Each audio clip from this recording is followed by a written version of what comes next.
Yeah, we absolutely keep an eye on commodities, on basic resources and energy. FTSE 100 futures pointing lower by 93 points, looking lower by 1.2%. Over in Germany, the DAX is pointing down by 0.9%. European stocks seem to be set for a third straight day of losses. Yeah, it could be a real day of negativity. Yesterday, we got those comments from Christopher Waller, which added to pushback we've seen from the ECB. All of that really on a global basis, sort of raising questions about whether investors are really going to get the rate cuts they've been pricing in all kinds of different developed market geographies for 2024. That was the story that weighed on stocks yesterday in the US. It was around 4 o'clock UK time, so we got some of that in the European session yesterday, but maybe there's a little bit more to come. But US stocks didn't end the day at lows, so we'll see how long this negativity lasts. The FTSE 100 down by more than 1% then as we get out of the gates. The Spanish IBEX down by 0.9%. The French CAC 40 down by 1.2%. So as we ask questions about rate cuts this year, that seems to be the impact that we're seeing on stocks. The other big move we should mention is the dollar, not actually that big now, but up by a tenth or two on the US dollar index, the Bloomberg dollar index. And actually year to date, the trend has been for stronger dollar, and the yield story has been in keeping with that. Here's the pound, which got a pop upwards in a reversal of yesterday's sentiment, all to do with the data we've had out of the UK. And here's the front end of the gilt curve. So the UK two-year gilt up by 10 basis points. Yesterday, we saw markets asking questions for a little while as to whether that soft wage data might mean we get those cuts coming through from the Bank of England. Today, we're asking questions about that once again, and perhaps even though I saw that Bloomberg Economics still sticking to what they're expecting from the Bank of England and suggesting that inflation will get down below that 2% level by the spring. But the front end of the gilt curve responding to perhaps a slight reduced likelihood that we get cuts from the Bank of England. Commodities then are softer, Tom, as we've been talking about natural gas, WTI crude, Brent crude, both down by 1%, although we keep in mind what we've seen on the dollar there.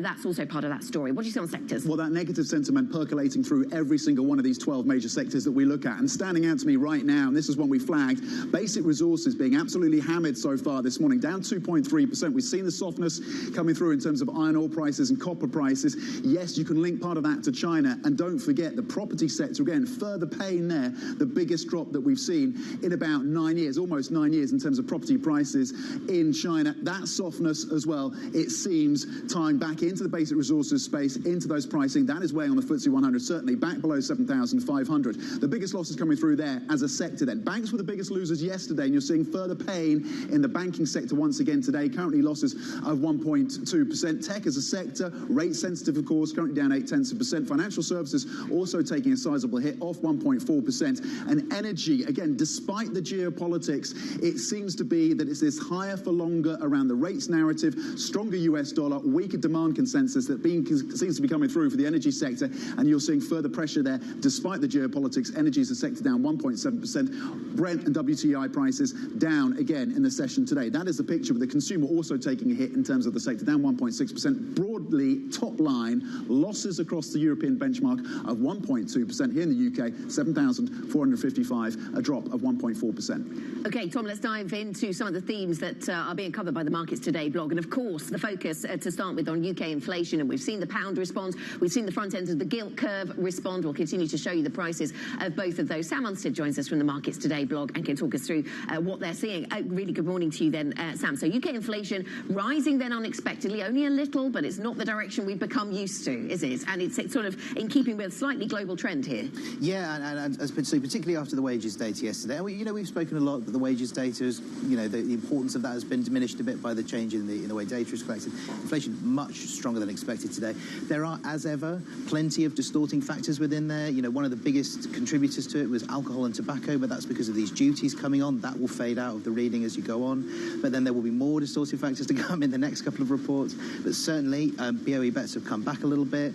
And this narrative that we were going into the next meeting with an expectation that even though, there may not be a particularly dovish pivot, but maybe a sort of very dainty one by the Bank of England in February, now that maybe is on the back burner. Yeah, the markets had been pricing prior to this CPI print, ending the year with interest rates here in the UK at about 3.88% from 5.25% now. That has readjusted. Now it has a 4 handle. Just over 4% is where markets now expect interest rates to end by the end of this year. And we've had a bit of a reworking as well in Europe as well, with the benchline rate, of course, set at 4%, and market expectations now that it gets down to 2.5%. We've been hearing from Christine Lagarde speaking to Bloomberg and conceding that maybe, yes, a summer cut is in the pipeline, but with lots of caveats around being data dependent, and also saying that it's not helpful that markets are pricing in so many cuts, being so aggressive in terms of the easing that markets are expecting. Yeah, so you guys were just talking that things are paring back a little bit, that people are, traders are slightly reassessing their view of how many cuts they expect to see over the course of the year, but still the gap between what traders think and what investors think is going to happen and what central banks are telling them is going to happen is still pretty significant. And so data coming through, that's going to affect that. Probably now we're waiting for the meetings. So for each of the major central banks, that's when you may start to see a really significant move or a really significant paring back, if indeed that is the message that's given. But right now, there remains quite a significant gap between those two things. Okay, important context. Sam Unstead, thank you very much indeed from, of course, our Markets Today blog. You can get more from Sam, the rest of the team on the front page of the Bloomberg UK website, or by typing TLIV Go on the terminal. Coming up, we are back, of course, at the World Economic Forum in Davos. We're going to be joined by the CEO of the Hong Kong Exchanges and Clearing, Nicholas Agazen. That is next. And we will also leave you then with some more from Davos. Bloomberg's Francine Lacroix is now speaking to the World Economic Forum's managing director, the CEOs of Sanofi and L'Oreal, also in that conversation. They're discussing all things related to AI and augmentation. Let's listen. Realize that we have a huge culture change to go through, because people are very defensive, people are protecting data, people don't want to share, people don't understand federated learning, people don't understand that my LLM and my algorithm will be so much more powerful, I share more, and people are not good at sharing inside organizations and indeed across sectors and within sectors. And this is just the tip of the iceberg. For me, we can drug undruggable diseases. What a way to start.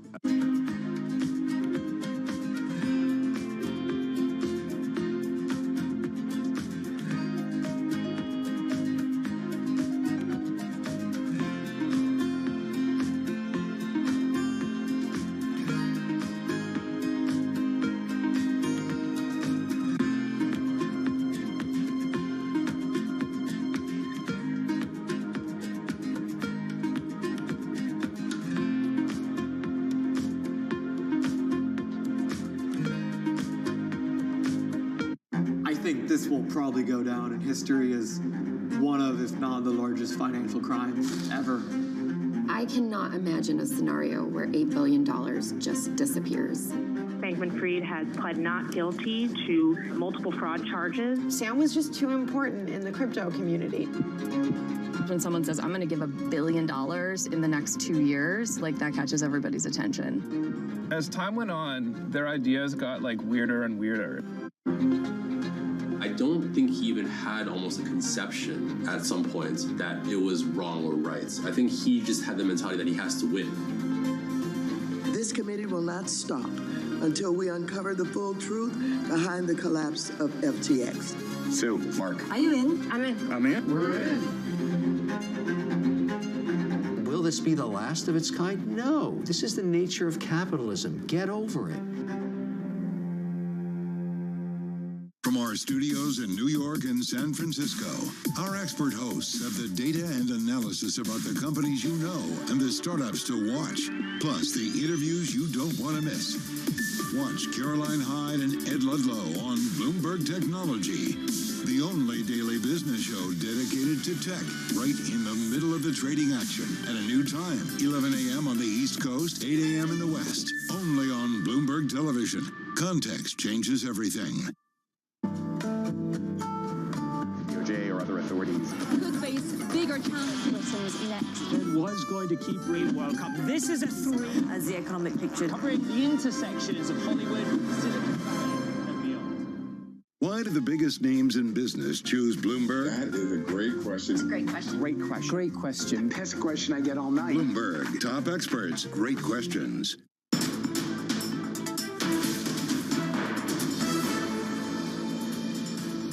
Happy Wednesday, welcome back. This is Markets Today. 9 minutes into your European trading session. You're seeing heavy losses across European stocks. 1.25% is the downside. US futures pointing down by 0.5%. Let's get back, though, to our live coverage of the World's Economic Forum in Davos. Bloomberg's Linda Armin is standing by. Well, Tom, the Hang Seng Index front and center down about 4%, extending the losses which we saw last year. By the way, this is a benchmark that has been down for the last 5 years. Let's get insights. Nicholas Aguza, Chief Executive Officer of Hong Kong Exchanges and Clearing, is here with us. Of course, he is stepping down in May at the end of his 3-year term. Always good to have you with us. Thank you. Let's talk about that downward spiral for the HSI. What do you make of it? Is it about confidence? Is it about higher for longer environment? What is it about? Like all markets, it's a combination of things. I mean, it's hard to pinpoint just one thing, but there is, maybe a lack of convictions in the markets at this point. We've seen the 10-year that once again it's just like over 4%. So when you start combining higher interest rate, a lot of geopolitical flashpoints around the world. I mean, some concerns that maybe the growth rate in China was slightly below what people were expecting to be. All those things, I mean, get together and create an environment where investors are selling. Might we be close to capitulation point? Without a doubt, we're closer. That's without a doubt. So when will that happen? Will markets, continue going down a little more or a little up? We've seen cycles over and over. At some point, I think we'll see an upswing.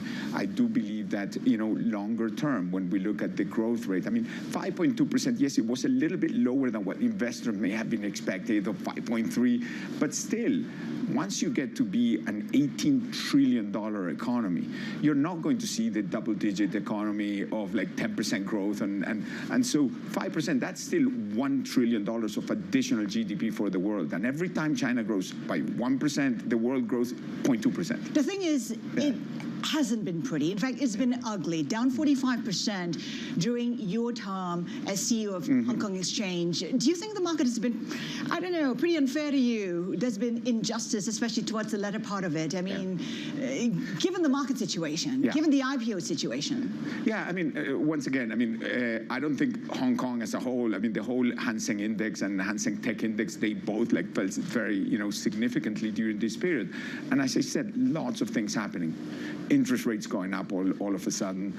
We have geopolitical flashpoints. We had gone through a really tough COVID situation. But I do feel confident that, longer term, there's a great opportunity to connect East and West. And Hong Kong is amazingly positioned to be that super connector of East and West. But the problem really right now as well, there's tension between East and West, China and the US. That may weigh on the benchmark further, sentiment further. I was very encouraged about the speech yesterday of Li Qiang. I mean, it was very constructive and very positive in terms of the role that the private sector has to play going forward, how he opened up his arms to investments to come to China. So when looking at the future, let's hope that we continue building on this connectivity and additional interaction. I agree with you that it's really challenging in terms of geopolitics all over the world, especially in a year where we are going to have US US elections. But there's so much value to be created by countries working together that I hope that prevails. Is it a plus or minus for an exchange like the Hong Kong exchange if or when Trump returns as president? Yeah, the exchange is a place where people are able to hedge their exposures, where they have a positive view, a negative view. I mean, it'll create, flows, and people will be able to, define what position they want to take. I think in terms of politics in the U.S., I mean, there doesn't seem to be that much difference between, whether it's the Democrats or the Republicans as it relates to China. What seems to be an important message is what's happening in other flashpoints around the world, and I think the whole, Davos is now talking about what's going to happen in other regions outside of China. Let's talk about the IPO outlook. I mean, it wasn't good for Hong Kong Exchange. In fact, it underperformed even India. Give us some clarity on what's expected. Yeah, I have a slightly different view on that one. I mean, last year we had 73 IPOs, okay, which is down from a little over 90 the year before. So from 90 to 73, that's actually okay in terms of number of listings. What happens is valuations are down, like you said. So companies, what they said is, we're not going to do as big an IPO as before, but we want to get the company listed. So our market listing 73 companies, that's quite remarkable. Then what you also have is companies, when thinking about going public, that private investors, they still have about over $2 trillion of dry powder. So a lot of companies says, I can get this from the private markets and wait a little bit until I go, public. So there will be at some point a catch up. We have lots of companies that have an interest in listing in our market. So I think. But how is 2024 looking? Yeah. Are we looking at big IPOs above $500 million? Let's look at December and January. Just so far, December and January, we had 20 companies go public in our market. 20 companies. That's actually, quite exciting. Now, the sizes, as I mentioned, are smaller. There's over 60 companies that have already filed. And is Aramco coming? That's the big question. Is it coming? That's up to them. I mean, I cannot comment on any, one company, as you can imagine. But what I can say is that Hong Kong is a great market for companies from the Middle East to come and list. Quickly, why are you leaving? Why are you not extending your contracts? Yeah. Well, I mean, there comes a time where, people need to think also personally about what's the next step. I mean, a lot of my family now is based in the U.S., and to be able to have the flexibility of spending a little bit more time with them is also important for me. So I need to understand also what's important for me. But I'm very proud and excited about everything that we have done over the last 3 years. Record results, great management team, and fantastic strategic initiatives. Nicholas Aguzin, a pleasure speaking with you. Thank you very much for your time today. There you have it, Nicholas Aguzin, Hong Kong Exchange Chief Executive Officer. Anna, handing it back to you. Hazinda, thank you. That was Bloomberg's Hazinda Armin at the World Economic Forum in Davos. Plenty more ahead from Davos, including the State Street CEO. This is Bloomberg.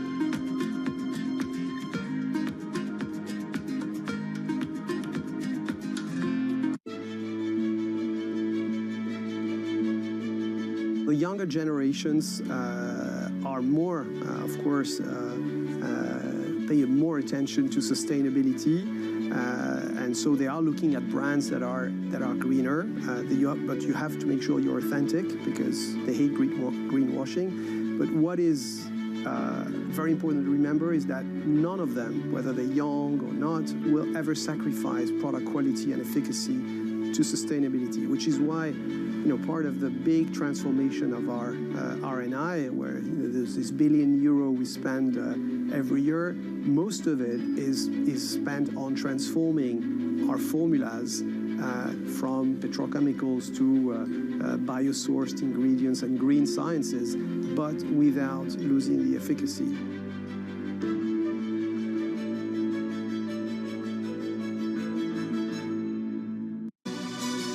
This is Bloomberg News Now. News when you want it at the touch of a button.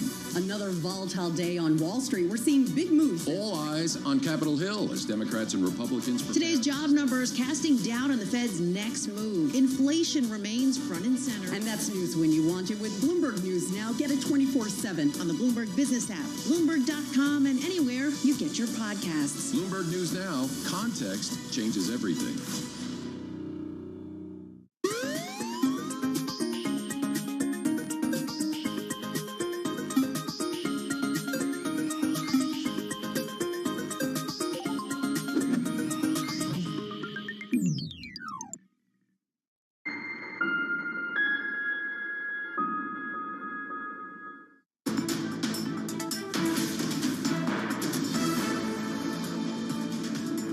Welcome back. Happy Wednesday. This is Markets Today. We are 18 minutes into the European trading day. You're seeing risk-off moves across these markets. European stocks down 1.2%. My focus is on the gilt markets here in the UK after inflation and CPI came in higher than expected at 4%, and you're seeing a significant sell-off in UK gilts with yields higher. Let's head straight back, though, to our live coverage from the World Economic Forum in Davos. Bloomberg's John Farrow is there. John. Hey, Tom. Thanks a lot, buddy. Appreciate it. Fantastic to catch up with Ron O'Hanley, the Chief Executive Officer of State Street, who joins us in Davos, Switzerland at the World Economic Forum. Ron, it's good to see you again. John, nice to see you. We caught up earlier this week. I think we should build on that conversation. The last 12 months has been incredibly impressive just how resilient the economy and financial markets have been in the face of stress in the banking system, in the face of the Federal Reserve going from 0 to 5.5% in just 2 years.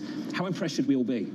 I think we should be very impressed. It obviously wasn't a perfect year, but if you think about the stresses in the system, the kind of inflation that we saw, the kind of policy response that had a very rapid run-up in interest rates, and the stresses that imposes on a system. We saw some of that in March with the regional bank failures in the U.S., the failure of Credit Suisse. I think the policy response and the joint response between the actual regulators and the private sector, particularly the large U.S. banks, was actually quite admirable. I think as you're seeing now in terms of what's happening with inflation, I don't think it's over, but it certainly seems to, in most parts of the world, have peaked. Now, the challenge is it's not over, and when you have this kind of long, lower for longer period of interest rates, and you have this kind of rapid rise, and the realities are that interest rates will remain much higher than they have been over the past 10 years, there will be stresses imposed on the system. Do you think we are in a better place, given what we found out in the last 12 months? And you mentioned the policy response. I think we have to mention oversight as well. There were some failures there. Ron, are we in a better place now if we learned the lessons from last year? And I think we are, and I think there were failures. I mean, let's be real. The first failures were of management. These were poorly managed institutions, and perhaps they weren't as well supervised as they should have been, or the supervisory response could have been faster, but it really was a failure of management first and foremost. In terms of are we in a better place, I think the answer is yes, but I think we have to be wary because with this kind of interest rate and the interest rate costs that have gone up everywhere, there probably will be more stresses that will manifest themselves. Let's talk about management of the Federal Reserve. You mentioned interest rates and inflation. I think we should probably build on that as well. In the market right now, we're pricing quite a few rate cuts for 2024. The Federal Reserve, is implied by the median dot in the summary of economic projections, is looking for maybe 2, maybe 3, based on a range of Federal Reserve officials. How do we reconcile that gap? We've heard from a range of guests already this week. The likes of Howard Lutnick said it's laughable. We heard from Ken Rogoff of Harvard, who said it's a pipe dream to get a soft landing and the rate cuts that are priced in this market for 2024. How do you think about that? So let me start with what I believe. I mean, I'm not with the Federal Reserve, so Sure. This is what I believe. I think that the Federal Reserve, if anything, is going to err on the side of holding interest rates. If you look at labor markets, if you look at the underlying economy itself, it's quite strong. And I think that the danger of undershooting is far greater than the danger of overshooting. In other words, I don't think the Fed would like to see a resurgence of inflation. So to me, I think the Fed was very clear in their dot plot, and I don't know why the markets decided to double it and then go to town on that. It doesn't make sense. I think we're still trying to work out whether we have truly broken out into a new economic regime post-pandemic, or whether we're going back to what we saw before: low and stable inflation, low growth, low interest rates. As a CEO of an institution, a financial institution, State Street, how are you positioning your institution for this new world? Is it truly a new world? Yeah, so our institution is very much tied to how investment markets do. And investment markets and financial markets tend to go together. And typically the rule of thumb is that financial markets will grow at a multiple of the underlying economic market. So it starts with growth, and we have been in a very low growth situation except for the last couple of years, which really was a recovery. And I think the big question for the global economy is, where will growth come from? If you think about where much of it has come from over the last 30 years, it's been from China.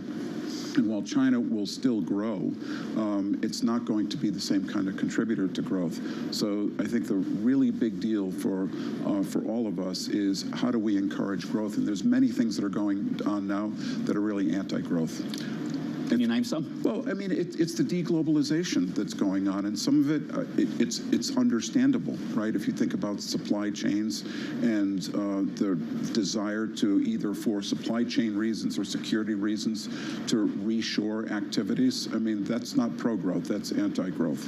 We're not optimizing the system, and maybe we should never have optimized the system. You've got, if you think about demography in the developed world, you've got the population that's going to move from working and accumulating and investing to de-saving and spending all that money. So we have to really be thinking about how we're going to spur growth. We've got about a minute left. I think we've got to talk about the US elections this year. The direction of travel with things like globalization, deglobalization, is that the direction of travel regardless of who wins the election and gets the White House this year? I think the direction of travel worldwide is deglobalization. I think that the challenge with the U.S. election and with U.S. policy in general is the world is very dependent on the U.S.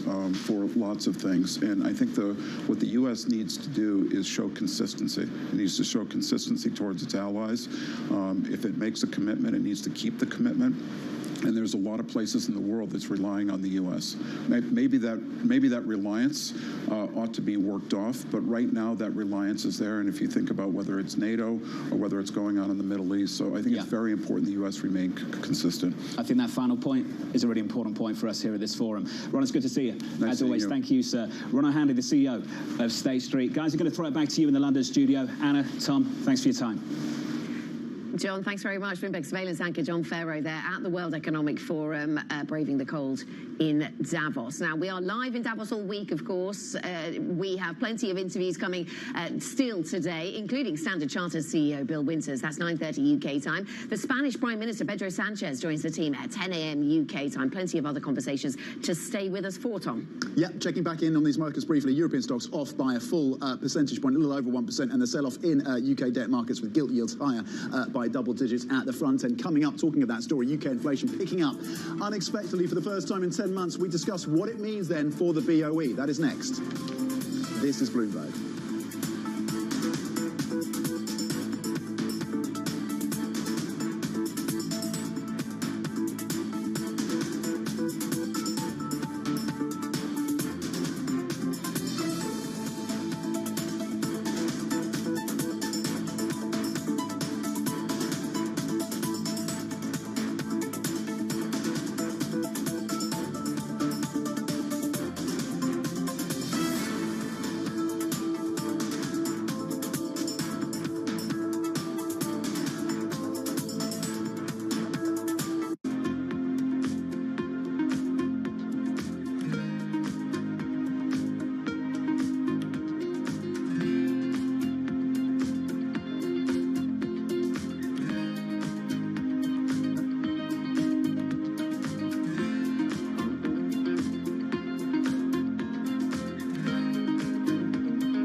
part of the baby boomer generation, and this generation is now increasingly dealing with problems relating to Alzheimer's, dementia, and so forth.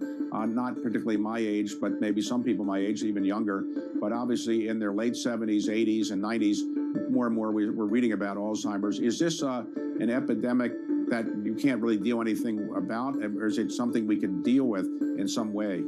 It's a real challenge for a lot of families, mine included. You know, I have a 90-year-old grandmother at home who's struggling with dementia, and providing care for her has been a real challenge. And for my family, we love her dearly. We want to be there for her, but where it's painful for us to see the toll dementia has taken on her.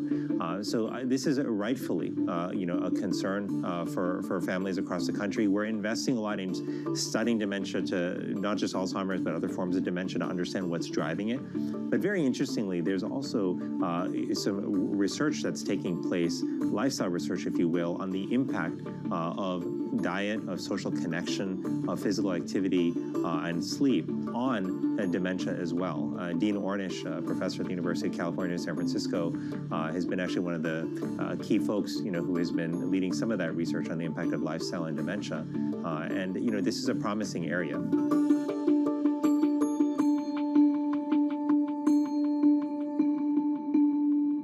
Always on the heartbeat of the tech spread across global markets. The real-time data aspect is going to be important. We're going to bring you expert analysis on that. Sure. Don't miss Bloomberg's interview with the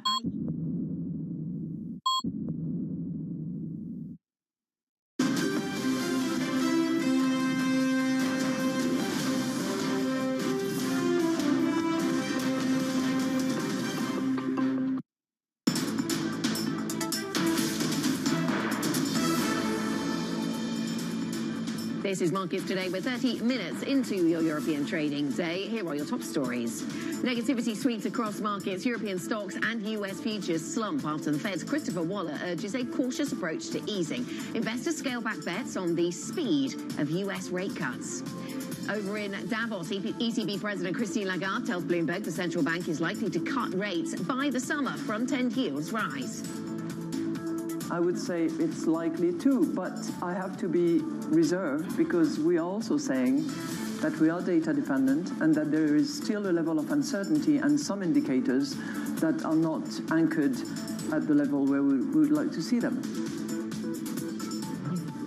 Plus, the pound gets a pop and gilts tumble as UK inflation picks up unexpectedly, tempering talk of Bank of England rate cuts. So we check in on these markets then as we digest that slightly hotter than expected inflation print out of the UK, and then something of a consensus seeming to form amongst these central bank officials pushing back on market expectations in terms of the pace and timing of rate cuts. That combined with weak data out of China weighing on these equity markets. It was a brutal session over in Asia. The handoff then unpleasant as we look at the downside coming through for European stocks. 31 minutes into the trading session so far this Wednesday. Downside of a little over 1% on the European benchmark. The DAX is off by 163 points.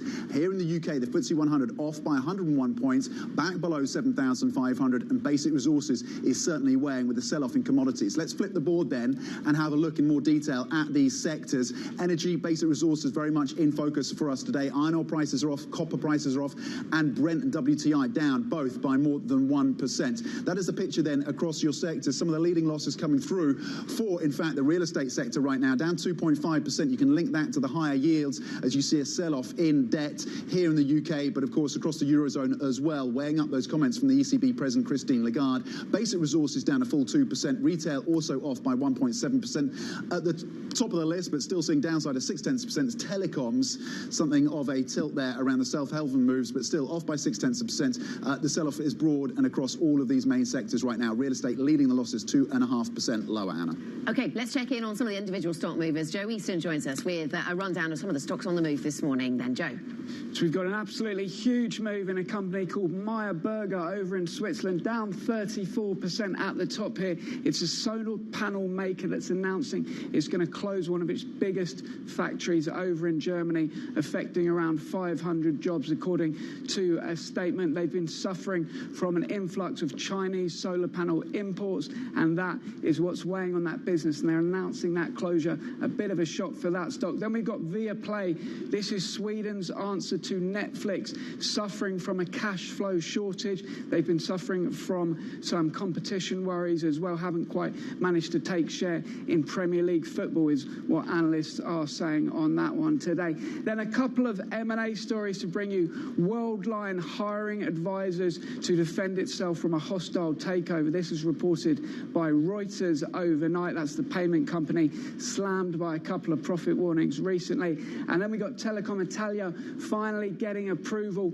for the sale of its grid business from the Italian regulators. That's one we've been following for a long time now. So both of those stocks gaining today. We're struggling to find gainers this morning, but those are two towards the top of the mover screen this morning. Then in terms of some of those UK stocks, we're seeing some weakness in Taylor Wimpey, also Lloyds, following that hotter than expected UK inflation data. Traders trimming bets of rates coming down this year, and that is weighing on mortgage rates and also the banking sector today, so those ones in focus. A big mover today in the UK is 888, a profit warning from the gambling company, warning that UK regulations on problem gambling is hitting some of their sales at the moment, so that one dropping as much as 12%. And then Haleon, this is in the consumer pharmaceutical space. GlaxoSmithKline selling around £1 billion worth of that stock at a discount. That placing came last night. It's the maker of Sensodyne toothpaste and also Panadol paracetamol, all of those things. So that one is slipping today. A bit of a kick in the teeth for the toothpaste maker. I thought I'd throw that one in, or paracetamol maker having a bit of a headache. Anyway, we'll move on to BE Semi. This one upgraded at Goldman Sachs. They say that the AI exposure is a good one for that. That's listed over in Amsterdam, and that one gaining 2.6%. Then we've got Munich Re. I'm told this one is upgraded, but I'll wait to confirm that one. There's a broker move on that one, a big insurance note in the market, so do look out for the headlines on that one on the terminal.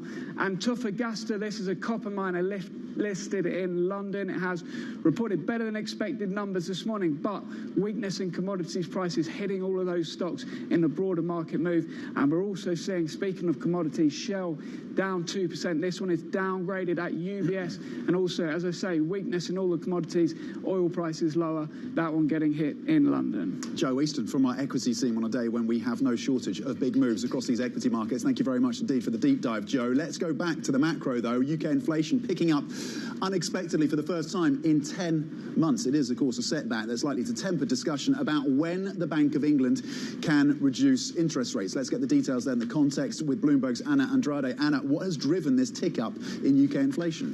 Good morning. So yeah, it was a bit of a surprise, and when you look at it, it was driven mostly by a tick up in services inflation, which is the part of the basket that's more linked to the domestic economy. So it could be worrying at first sight, but when you actually look at it, it has been airfares, which is a very volatile component of the inflation basket, that explains the increase. So overall, it's an upside surprise. It's not great, but it really doesn't change the stream of good news that we've been having over the past months. And the important thing, I think, here for the BOE and for the economy is that the outlook of inflation, looks very different now than it looked, a few months ago, with 2% in sight soon. Right, still in sight. And I think you and the team were pointing out the unpredictable nature of those airfares in the month of December ahead of this report. So it's really interesting to see a lot of that volatility coming through in that particular area. What does this mean for the Bank of England then? Anna, you might be sticking to your expectations, but the market is changing its expectations. We've already seen what that's doing to some of the real estate stocks this morning. Yeah, so I mean, it's normal that the market is a bit jittery. I mean, it's going to be a very bumpy descent. I think that's the main thing that people need to take into consideration. Already in January, we're going to see an increase in inflation again because utility bills are going to rise, because there's going to be a base effect on services. But overall, we still should still get to 2% in April and below that in the months after. And once you get there, really, the BOE won't have a sufficiently strong case to keep rates this restrictive. It doesn't mean that it needs to take them to an easing stance or to stimulate the economy, but really to keep them at 5.25% just doesn't seem to be any kind of very strong case, especially when you then look at the labor market and at the wage data yesterday, and the underlying pace of wage growth in the private sector is already consistent with the 2% target. So essentially it's good news, and the BOE, I think it will have to acknowledge them. We're looking for some sort of dovish pivot in the February meeting, but let's see. Okay, there lessons that we can draw from the UK data that tie ahead to the European data out later today, or is it an idiosyncratic UK story? What are you expecting more from the European data? I mean, the Europe is slightly ahead in the disinflation process. There has been an uptick as well in the December print to 2.9%. That was kind of, we knew that from the flash estimate, and this print today is just really going to confirm that. What will be interesting in the release is that it will provide a more detailed breakdown and allow us and the ECB to update its preferred measures of core inflation. That's on a downward trend. It could be enough for the ECB to move first, but we've heard from Christine Lagarde today, they seem very reluctant to do so. They have been late movers in this hiking cycle, both to start and also to pause, and they seem to be very focused on getting to the 2% also on the core. So, even though headline inflation in the Eurozone might be very close to 2% already in February and March, they might want to see that fit through to the core before they start. Okay, Anna, thank you very much. Thanks for the analysis. Anna Andrade from Bloomberg Economics with a take on the UK data and a look ahead to the Eurozone data we'll get later this morning. Let's get to some of the other top stories that we're covering from the Bloomberg terminal today. The British Prime Minister, Rishi Sunak, has suffered a major setback over his signature anti-immigration bill. The deputy chair of the governing Conservative Party, Lee Anderson, resigned over Sunak's refusal to toughen the bill's measures. Anderson is among several MPs who want the proposed law to block asylum seekers from appealing to British courts before they are deported to Rwanda.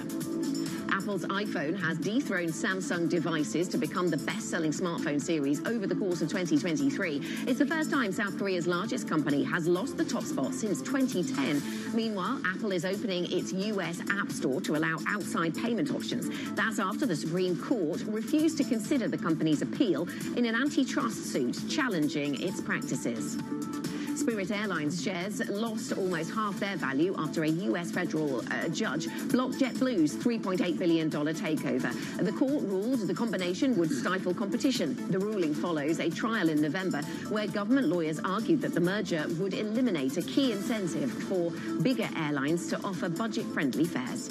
Now, Qatar says a deal has been reached to deliver humanitarian aid to residents of Gaza in exchange for medicine being provided to hostages held by Hamas since its October the 7th attack on Israel.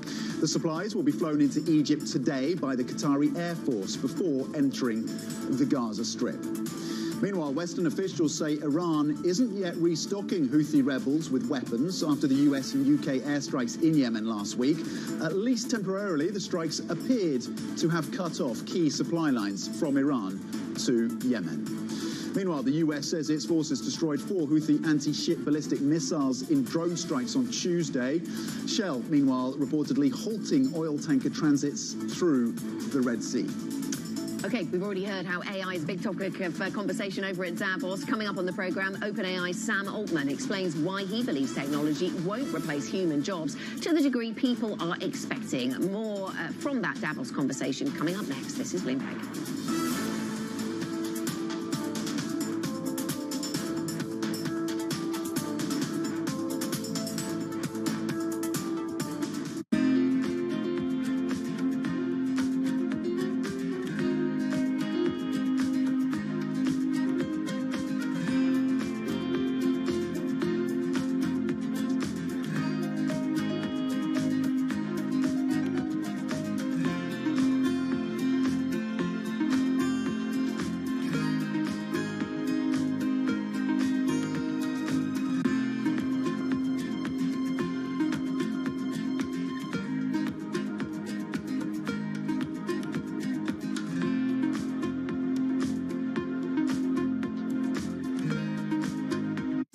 What's the best investment advice you've ever been given by anybody?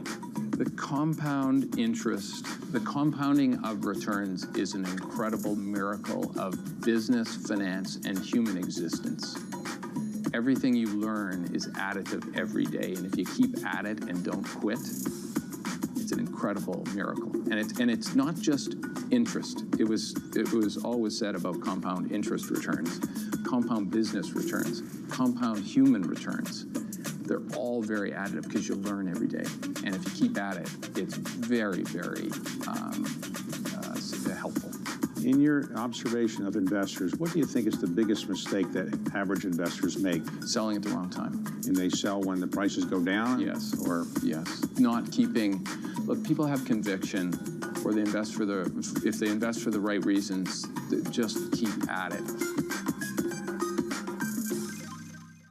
Bloomberg UK, your source for news and analysis covering the biggest challenges facing the UK government, economy, financial services and markets. Tax cuts should not be the priority. It's about a credible plan for growth over the next 2-3 years. In this post-Brexit world, how do you see actually servicing your clients? It was disruptive, and it's going to have implications to how capital raising works. Now we're having the perfect storm in the UK. Watch Francine Lacqua Thursdays at 9:30 a.m. only on Bloomberg. Context changes everything.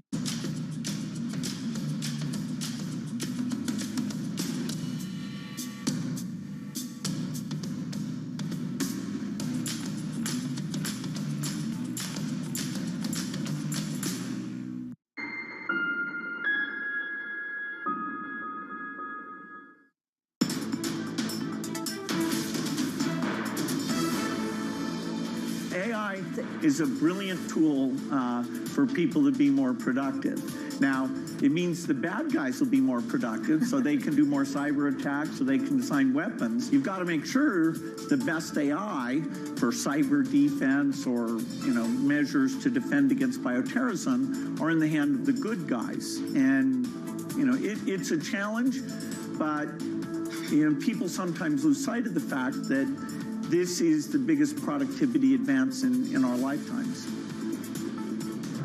Okay, Microsoft co-founder Bill Gates there speaking at Bloomberg House in Davos. Also at the World Economic Forum, OpenAI CEO Sam Altman says he doesn't think artificial intelligence will replace human jobs to the degree that some people are expecting. I think there's a lot at stake at this election. I think elections are, huge deals. I believe that America is going to be fine no matter what happens in this election. I believe that AI is going to be fine no matter what happens in this election, and we will have to work very hard to make it so.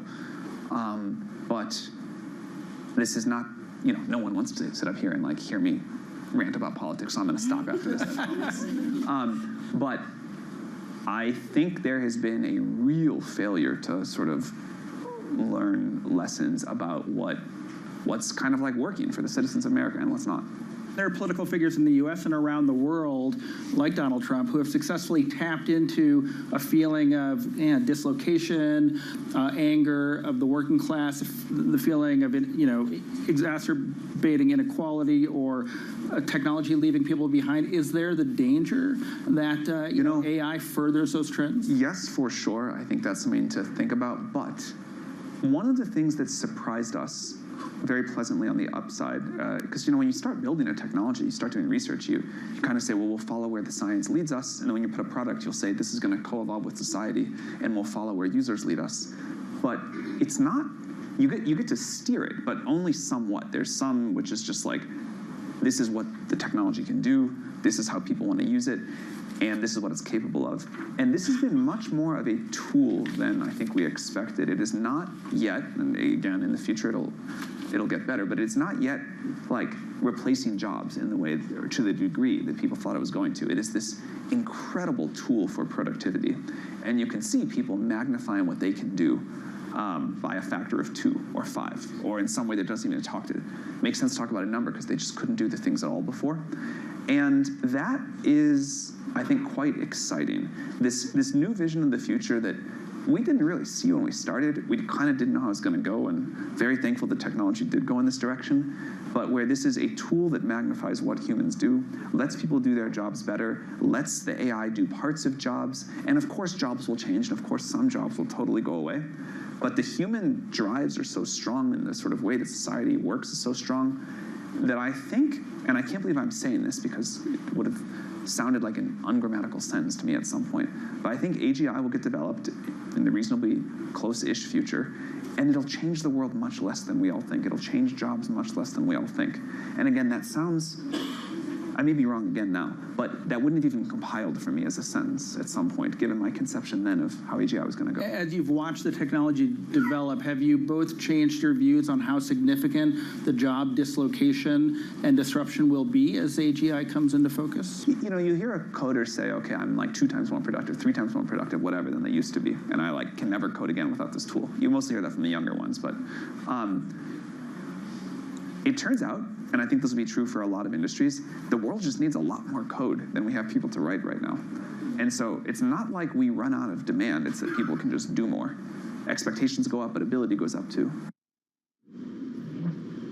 Okay, so the coding jobs, safer than we thought, perhaps. OpenAI CEO Sam Altman speaking at Bloomberg House. That panel conversation taking place, of course, in Davos. We're live from Davos all week. You have plenty of interviews coming your way, including the Standard Chartered CEO, Bill Winters, 9:30 UK time for that one. The Spanish Prime Minister, Pedro Sanchez, joins us at 10 a.m. UK time. Much more besides as well, Tom. Okay, and on the macro front, UK inflation picking up unexpectedly for the first time in 10 months. We discussed the market reaction and the impact on the BOE policy page.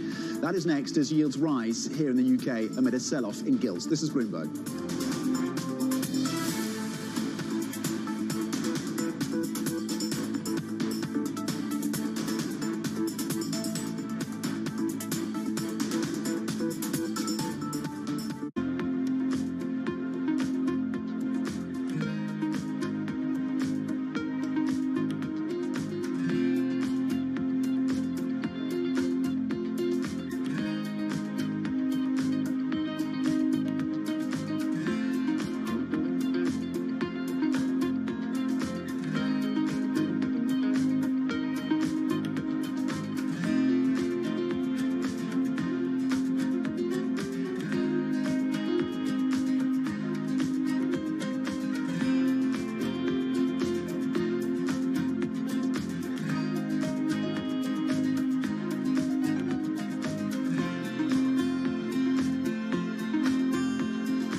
Much oil to be found in the lower 48 at this point, or even in, let's say, Alaska as well, or mostly we know where all the oil is, and there's no more big Permian Basin kind of deposits anywhere?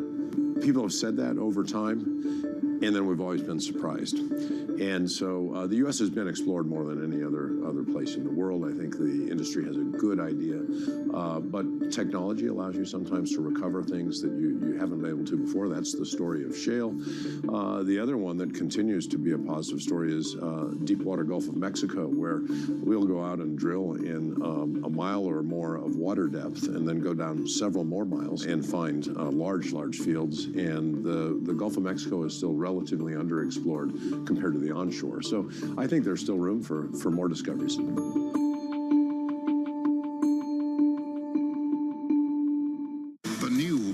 Surveillance covers the latest in global markets and the political events that influence your world. Join Jonathan Farrell, Lisa Abramowitz, and Anne-Marie Hordern every weekday morning at 6 a.m. Eastern, only on Bloomberg.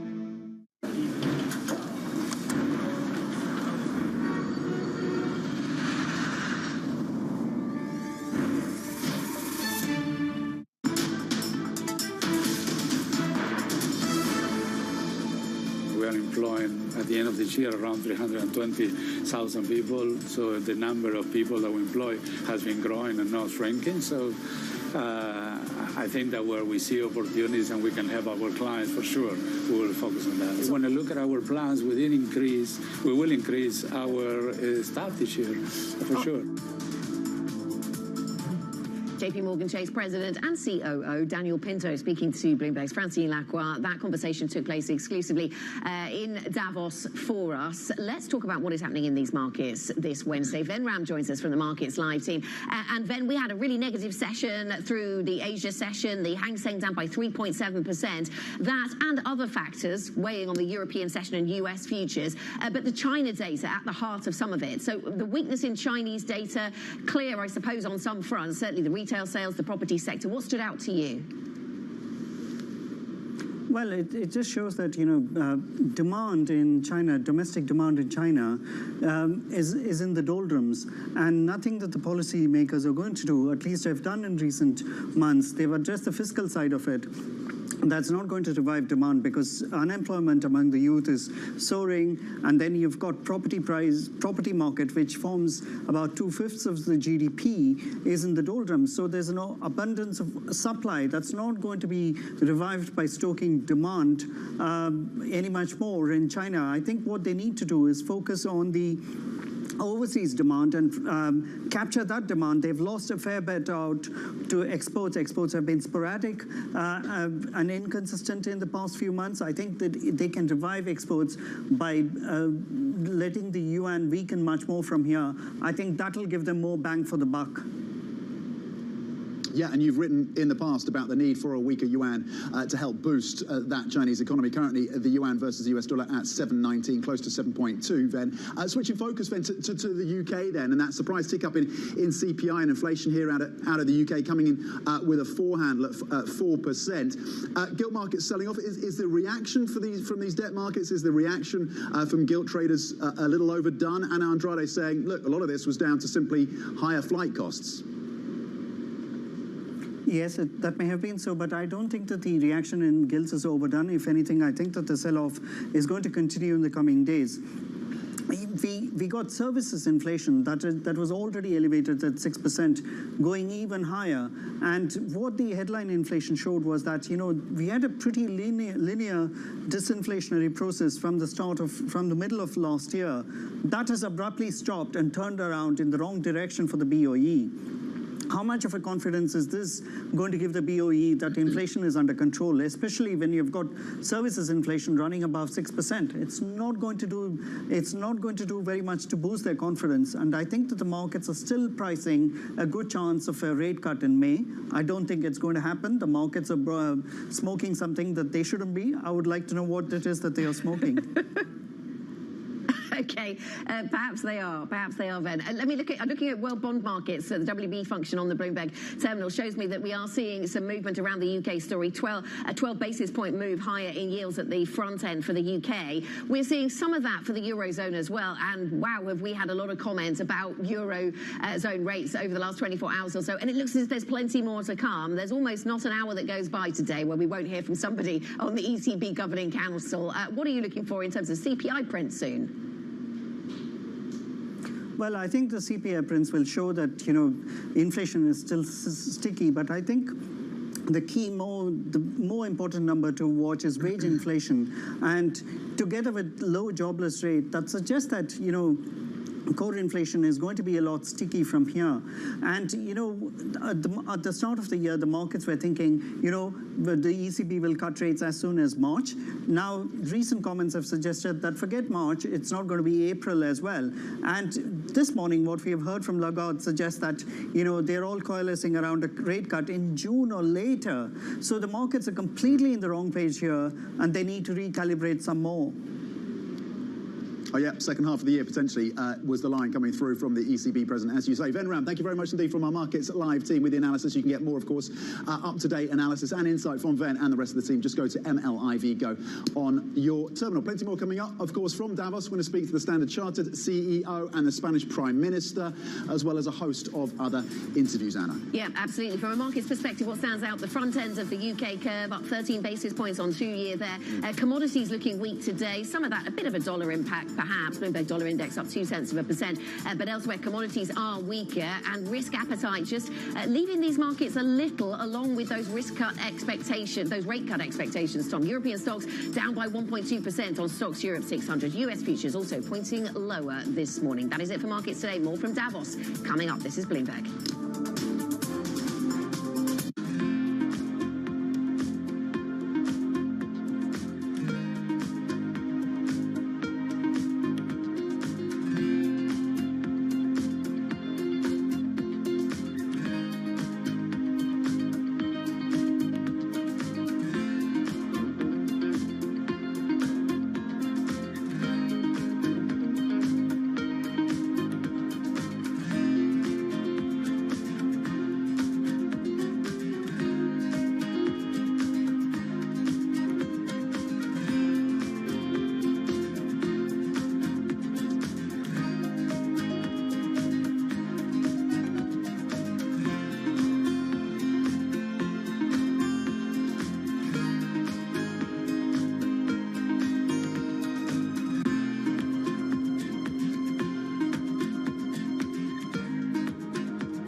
reshaping the C-suite. Bloomberg's Chief Future Officer shines a spotlight on these dynamic leaders. Today's CFO has to be much, much more than a bookkeeper. One of the most important things is looking around the corner.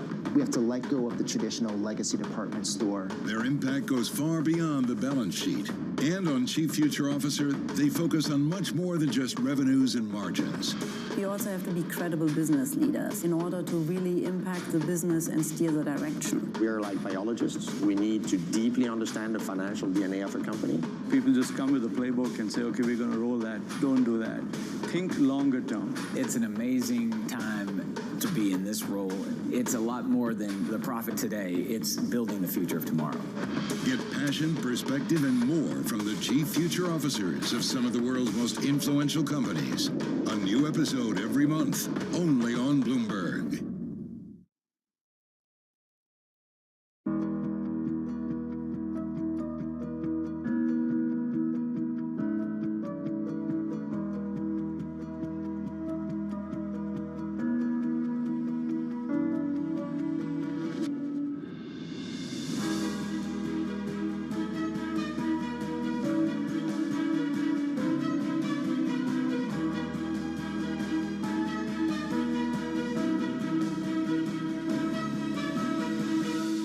In a multi-trillion-dollar industry, there's a lot of ground to cover. We indeed have a rally. We're talking a lot of dividends. We're talking income. We'll show you what's happening in ETFs like no one else. Bloomberg ETF IQ. New time starts Monday.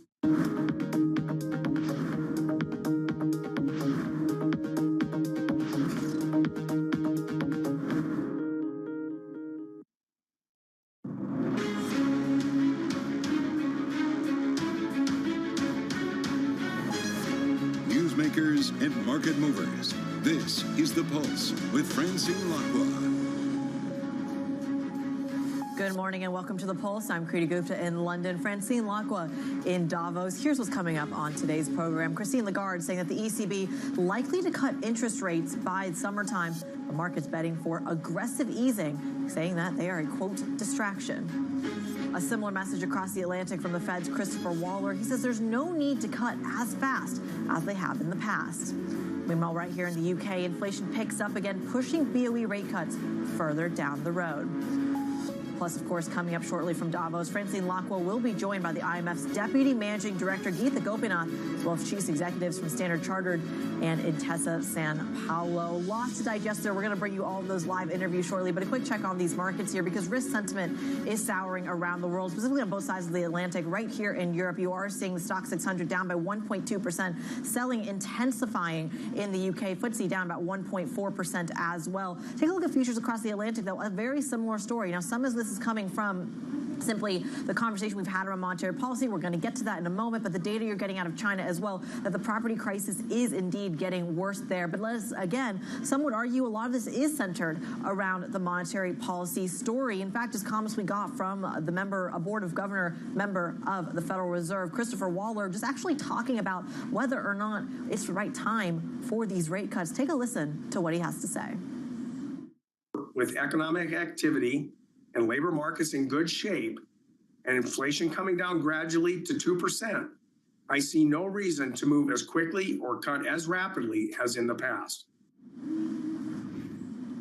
And off the back of those comments, you did see a bond market move overnight that sent the 10-year yield right back above 4%, a 5 to 7 basis point move overnight. On the surface, it doesn't look like anything's happening, but I promise you it is, because you are having a repricing, a re-rating of basically cuts getting priced into this market. Remember, 6 to 7 cuts in the market price right now, but if you are starting to see the likes of Christopher Waller kind of pushing back against that, even though he is saying a rate cut may be due, you are going to see a yield that continues to climb, and that positioning story really matters. It's a similar story over in Europe as well, where you are seeing the German 10-year yield take that lead as well, higher by about 3 basis points this morning. What does that then mean for the currency story? Because dollar strength has been kind of a hallmark of what we have seen all morning. morning. Eurodollar at 108 now, 126 on cable. Some really interesting dislocations there as we talk about the differences between what each central bank is going to really do in terms of tackling the inflation, or whether it's time to pivot a little bit, which brings me to a little bit of a zoom in on the ECB in particular. President Christine Lagarde saying that optimistic rate cut bets are not helping the central bank's inflation fight. Appearing at Bloomberg House in Davos, Lagarde also asked whether the ECB will start cutting rates by summertime. Take a listen to what she had to say. I would say it's likely too, but I have to be reserved because we are also saying that we are data dependent and that there is still a level of uncertainty and some indicators that are not anchored at the level where we would like to see them. That was ECB President Christine Lagarde speaking to our very own Francine Lacqua at the World Economic Forum. Those comments coming just a day before the start of the so-called quiet period that precedes ECB monetary policy meetings. Lagarde and many of her colleagues seeking to dampen expectations of that imminent loosening. For more on this, I'm joined now by Bloomberg's Jana Randau. Jana, interesting time frame. You never hear a leader of a central bank give such specifics. So is a cut by summertime a done deal then? I wouldn't say a done deal, but it's become a distinct possibility. So I would say it's become quite likely. Of course, we've seen a concerted pushback over the past couple of days by governing council members, really from all spectrums, from doves to hawks, a pushback against those market bets that see the ECB starting to ease as early as April and by as many as 6 times this year. So that for pretty much every policymaker was too aggressive. So we've really seen them coalescing around that summer point of time. And of course, the ECB president, Madame Lagarde, embracing those comments and saying she believes it's a likely scenario for the ECB to cut rates in the summer. That is as clear as it gets at this point in time, while they also stress they're data dependent. They're watching a whole raft of developments that may still derail that. But given or considering that the ECB keeps insisting it's data dependent, it's not in the business of offering forward guidance. I mean, the ECB president coming out saying an ECB cut in the summer is likely, that is pretty strong wording, especially 1 week, as you said, before the next upcoming ECB meeting. How does that get reflected in the markets, though, at this point? Because on the surface, it feels like you see these small yield moves higher. They're kind of ticking higher despite the market largely positioned for some sort of big bet on the global bond market. Where do they fall in some of this rhetoric? Yeah, I mean, what policymakers always say is that they're watching markets, and of course they're really, really important because ultimately, if markets price too easy a policy stance, then that is an upside risk for inflation, and that is clearly what the ECB doesn't want to see. But they say maybe the market has a different outlook on how inflation, how the economy will develop. It's their right, and ultimately data will prove who has the upper hand in that analysis. What the president said today, or what she's watching very carefully is, of course, wage developments. In the first quarter, in the second quarter even, profit margins, energy prices, renewed supply chain disruptions off the back of the Red Sea tensions we're seeing currently. So nothing is a done deal. There's a lot of uncertainty still out there, and you may well have different views on how all those risks fall into place. So a lot can still go wrong. We will have to see, and in that sense, next week is going to be a very interesting next step when the Governing Council comes together, discusses the analysis, the data, does its analysis, and then the President will maybe have even more details to offer on where she sees the economy going, where she sees risks developing, and how monetary policy will develop this year. Bloomberg's Jana Randau. We have to leave it there, but a really fascinating time to be covering this. We thank you so much for your reporting and your analysis. At the core of what she's talking about is not just the recessionary story, but the global growth story. How much momentum is there, and how much is the U.S. and the EU outlooks influenced by the likes of, for example, China, emerging markets, commodities, all of those questions to be asked shortly. We are live in Davos coming up, joined by Geetha Gopinath, the Deputy Managing Director for the IMF. That interview coming up next. Stick with us. This is Bloomberg.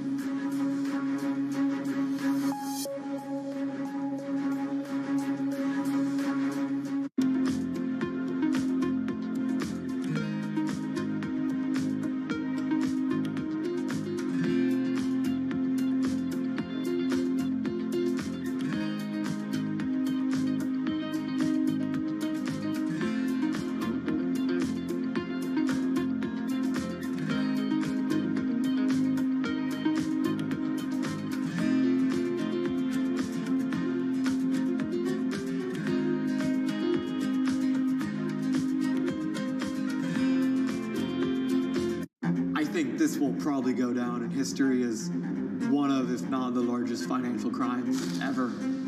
I cannot imagine a scenario where $8 billion just disappears. Bankman-Fried has pled not guilty to multiple fraud charges. Sam was just too important in the crypto community. When someone says, I'm going to give $1 billion in the next 2 years, like that catches everybody's attention. As time went on, their ideas got like weirder and weirder. I don't think he even had almost a conception at some point that it was wrong or right. I think he just had the mentality that he has to win. This committee will not stop until we uncover the full truth behind the collapse of FTX. Sue, Mark. Are you in? I'm in. I'm in. We're in. Will this be the last of its kind? No. This is the nature of capitalism. Get over it.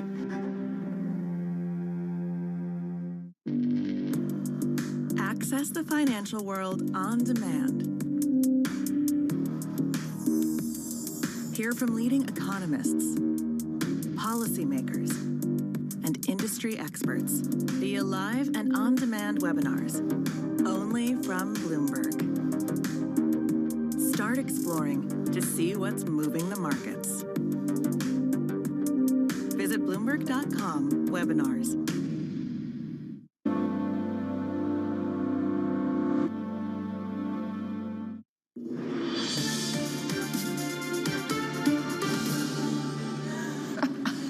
Back to the World Economic Forum, everyone. We're here in Davos, day 3, and I'm Francine Lacroix. Now, markets appear to be growing more confident that the global economy can broadly pull off a soft landing. However, leading officials, including the heads of the IMF and the ECB, have warned against expectations for rapid interest rate cuts. Now, I'm joined by Geetha Gopinath, the Deputy Managing Director of the IMF. Geetha, thank you for joining us, braving the cold to give us predictions on the world economy. You've warned many times of fragmentation.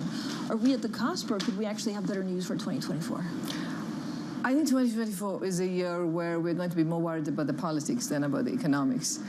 Geopolitical tensions are on the rise. We are seeing signs of fragmentation. If you look at global trade, if you look at foreign direct investment, it's there. It's in the data. And though we're here at Davos and we're talking about rebuilding trust, I'm a little worried that we're not in that environment where we can make that much progress in terms of building trust. It also feels like because last year we were expecting a bad year economically, and actually we didn't get it, maybe there's a bit too much optimism given, as you say, the conflicts and also the potential for big oil swings. The economics played out much better than expected. I think we've had a much more resilient global economy going into also 2024. The U.S., of course, did very strongly. The euro area, less well. But we've had upgrades for several of these countries, including China in the second half.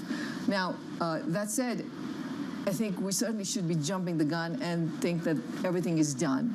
When it comes to inflation, the job is not done. I think markets are being a little exuberant, expecting as many rate cuts as they've put in. I think it's important to be cautious. Take the time, look at all the data that's coming in, and then move slowly. And that's consistent with what we're hearing from central bankers now. And so, do you worry about a policy mistake if they cut too much and too quickly, or do you just see if you study the inflation numbers, we just can't cry victory yet? It's a combination of both, because I do believe that with inflation, and if you look at services inflation, it is coming down, but it is still, not going down very fast. So I think we still have some stickiness in services inflation. Wage growth is still quite healthy in many countries. Now, on the other hand, of course, monetary transmission still has to work through the system, so there are still some downside risks. The problem is that if you cut rates, then that totally solidifies expectations of the direction of travel. And that is hard to unwind. And therefore, given where we are, given the relative resilience of the economy and of labor markets, it's important to take the time. What's the biggest unknown? So apart from conflicts and geopolitics, and we'll maybe get onto that in a second, is it really how China, the economy will perform? China's economy, the latest number that came out for the year as a whole exceeds the 5% target that they had set, so at 5.2%. I mean, that's, I guess, the good news. But on the other hand, there are some deeper issues in China. Of course, you have the aging demographics. You have a property sector that is still in a very tough spot. Local government finances are also in a tough spot. So if you look at our projection, for instance, for China going out, say, 4 to 5 years, we have growth at about 3.5%. So these headwinds play an important role in our projections. Now, that said, the Chinese government has stimulus ability. It can do the reforms to change the course, but there are important headwinds. Gita, how difficult is it, again, to, it's impossible, actually, to predict elections, to predict policies. We have over 50% of world GDP citizens going to the polls. So where would you see the biggest shock coming from that world? There are very many important elections happening all over the world, including in the biggest democracies in the US and in India. There's always a period of uncertainty before election results come out, and that has some effect on markets. And then, of course, we're going to see what the results are for global relations. Like I said, I think the politics is more trickier right now than the economics is. But of course, when you have geopolitical developments, that has impact on the economics. The conflict in the Middle East remains, at this point, it is still contained, though we've seen some escalation. Oil prices are below where they were before the conflict started in the Middle East. But if there is a regional escalation, then again, that compounds everybody's problems, including in the fight in bringing inflation down. Are we underestimating the changes still to come on supply chains? There is absolutely a risk. We're nowhere near what was during the pandemic in terms of supply chain disruptions. But what we're seeing in the Red Sea, could be an early sign. We should be careful. I don't think we're definitely not there yet. But those are the kinds of supply chain disruptions that could make it very difficult for economies around the world. And again, it's very difficult to speak about the world economy as something that's harmonious, because it really depends on country by country, some of the structural reforms. Are you optimistic on Europe? And what's your take on emerging markets? Again, it's very country by country. We know, for example, that the new Argentina president will meet with the IMF head. So in Europe, of course, it's been a tough 2023. The last quarter, of course, is going to be tough. Now, going into 24, just given that they're coming from a low, we expect there to be a recovery in the euro area in terms of the economic growth prospects. The UK is more flat in terms of our projections. This is from October. We will have newer updates in the end of this month. In terms of emerging and developing economies, India doing better than we expected. China, actually, our forecast for 2023 was 5.4%. It's coming at 5.2%, so somewhat slightly lower than what we expected. But it is also true that if you look like markets like Brazil and Mexico, you are seeing resilience, including the labor markets. I have to tell you that the one very interesting fact is that if you look at labor force participation rates around the world, not just in advanced economies, but even in emerging developing economies, that has done better than expected. And we were worried during the pandemic that this would be, a scarring factor. But how do you explain this? Is this a cost of living crisis phenomenon, so that if people feel that actually they maybe have, less money, then more people in the household go to work? Well, this is also a reflection of the resilience. I mean, we've seen a lot of job postings, a lot of vacancies being posted. So that it is a relatively strong labor market in many countries. How do you explain this resilience? We sometimes look at the numbers in the newsroom and think it is actually incredible, the amount of interest rate rises, the amount of shifts that we've seen, and still the global economy being okay. I think it's a combination, of course, of the very substantial public support that was provided during the pandemic, during the energy crisis. So we're looking at households with strong balance sheets. We're looking at companies with strong balance sheets. At the same time, we've got a lot of the cost of living coming off because of improvements in supply and supply chain disruptions without there needing to be tightening of the labor market. So it is, again, a resilient economy. But that said, I don't think we should underplay the fact that if you look ahead, our growth forecasts are around 3%. That medium-term growth is the lowest we've projected in a couple of decades. So the good news is we didn't have recessions, but we still have a problem to take care of, which is in general a weak growth environment going forward. Because we could see this weak growth environment, I guess, stay for much longer, so kind of like stagnant. Right? Yes, so we have about, our projections 3 to 4 years out is about 3%. It used to be 3.8%. That number used to be around 3.8% for the last, for a couple of decades. So, and that's not just about one part of the world. We're seeing this uniformly the case in advanced economies and emerging and developing economies. So that's where, AI, and that's what's being discussed out here. The hope is that that could be one source of productivity increase. But Gita, every year we talk about debt. Every year we say we have to watch out for levels of debt of the U.S. and other, developed nations. Yeah. And then it just gets brushed off and more debt gets issued, it gets bought, and we're okay. Is this a real problem, and in what time frame? Now, firstly, debt is at extremely high levels. That is an issue in many countries in the world. What worries me on top of that is that we have projected fiscal deficits that are going to be higher than they were pre-pandemic. I mean, the U.S. is an example where deficits are in the range of 7 to 8%, and we're expected to stay there for the next few years. Now, the U.S. doesn't have a sustainability problem, obviously. It's one of the safe asset producers. But when you put that much of U.S. bonds on the market, it can crowd out other kinds of funding around the world, and that has implications for the developing world. Compared to what we spoke about last time when we were concerned about solvency risks in low-income countries, I think this year we are more worried about liquidity problems because many countries borrowed a lot during the pandemic. That was short-term in nature, and that's coming due. So I think liquidity risks are something we should pay attention to. And this would be overall, or is it again specific? It is concentrated. I mean, it's not a systemic issue. Okay, Gita, as always, thank you so much for joining us today. That was Gita Gopinath, the IMF's first Deputy Managing Director. Now, coming up, JP Morgan's Daniel Pinto says the bank plans to increase headcount this year. Find out why next. This is Bloomberg.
The younger generations are more, of course, pay more attention to sustainability, and so they are looking at brands that are greener. But you have to make sure you're authentic because they hate greenwashing. But what is very important to remember is that none of them, whether they're young or not, will ever sacrifice product quality and efficacy to sustainability, which is why part of the big transformation of our R&I, where there's this €1 billion we spend every year, most of it is spent on transforming our formulas from petrochemicals to biosourced ingredients and green sciences, but without losing the efficacy.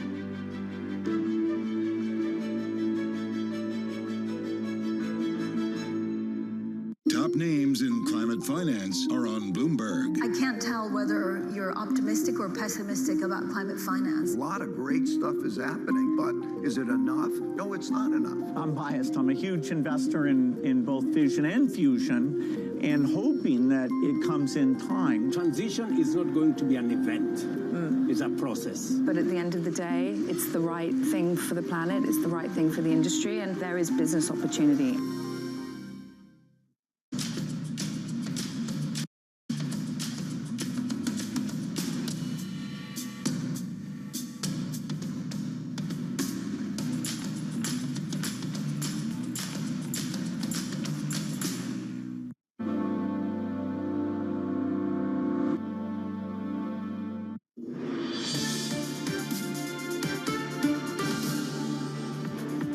I'm Francine Lacroix, live from the World Economic Forum here in Davos. Now, the president of JP Morgan has told me the bank plans to add headcount this year.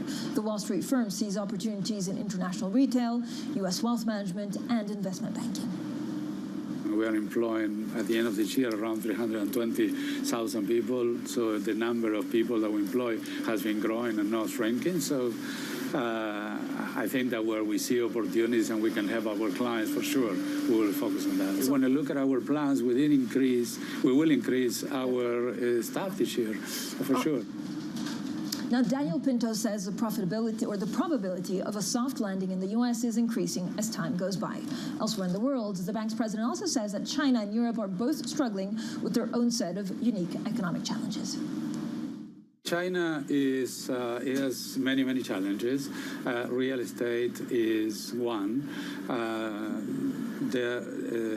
They have issues with their population aging and things like that. So though the stimulus to the economy is going to stabilize growth, probably for the first half of the year, in the medium term, we see the Chinese economy slowing down in growth. And Europe is struggling. I think that high energy prices, the slowdown in China, people that they are concerned, saving rates are going down in the United States because people believe in the economy and they feel confident to spend.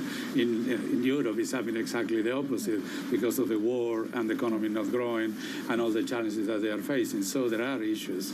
So those are important issues, and at the moment, they are not improving. But if you look at European equities, they're cheap.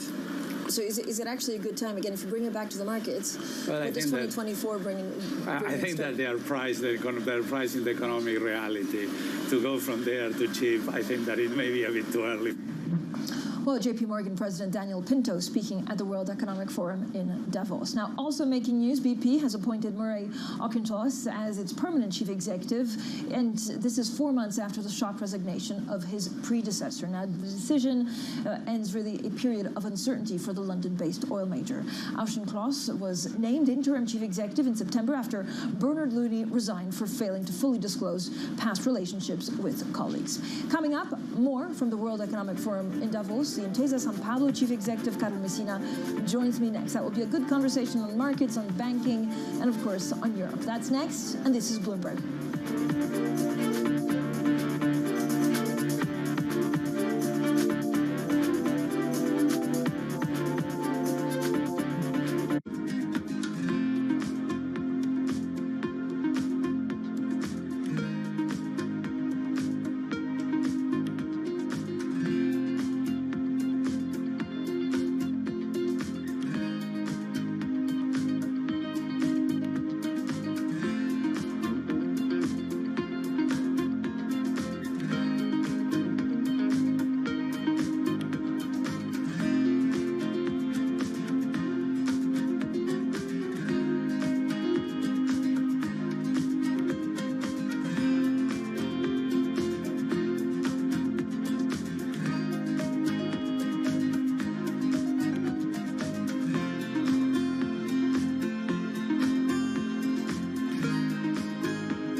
What's the best investment advice you've ever been given by anybody? The compound interest, the compounding of returns is an incredible miracle of business, finance, and human existence.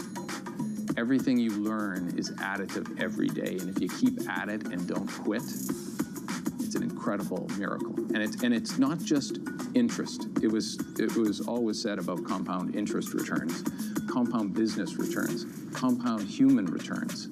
They're all very additive because you learn every day. And if you keep at it, it's very, very helpful. In your observation of investors, what do you think is the biggest mistake that average investors make? Selling at the wrong time. And they sell when the prices go down? Yes. Or yes. Not keeping, look, people have conviction, or they invest for if they invest for the right reasons, just keep at it. Bloomberg has enhanced search on the terminal to deliver what you need when you need it. Now, you can simply type phrases in everyday English in the command line. Compare financials. Find people. Analyze markets. You can enter phrases or ask questions. What do you want to know today? Ask a question or visit SearchGo to find answers now.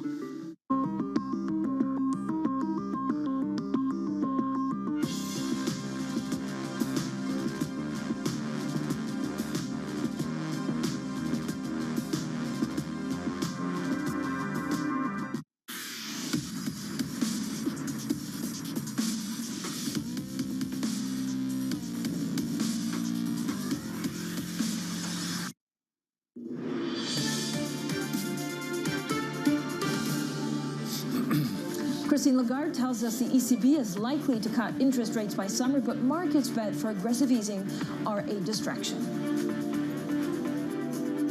I would say it's likely too, but I have to be reserved because we are also saying that we are data dependent and that there is still a level of uncertainty and some indicators that are not anchored at the level where we would like to see them.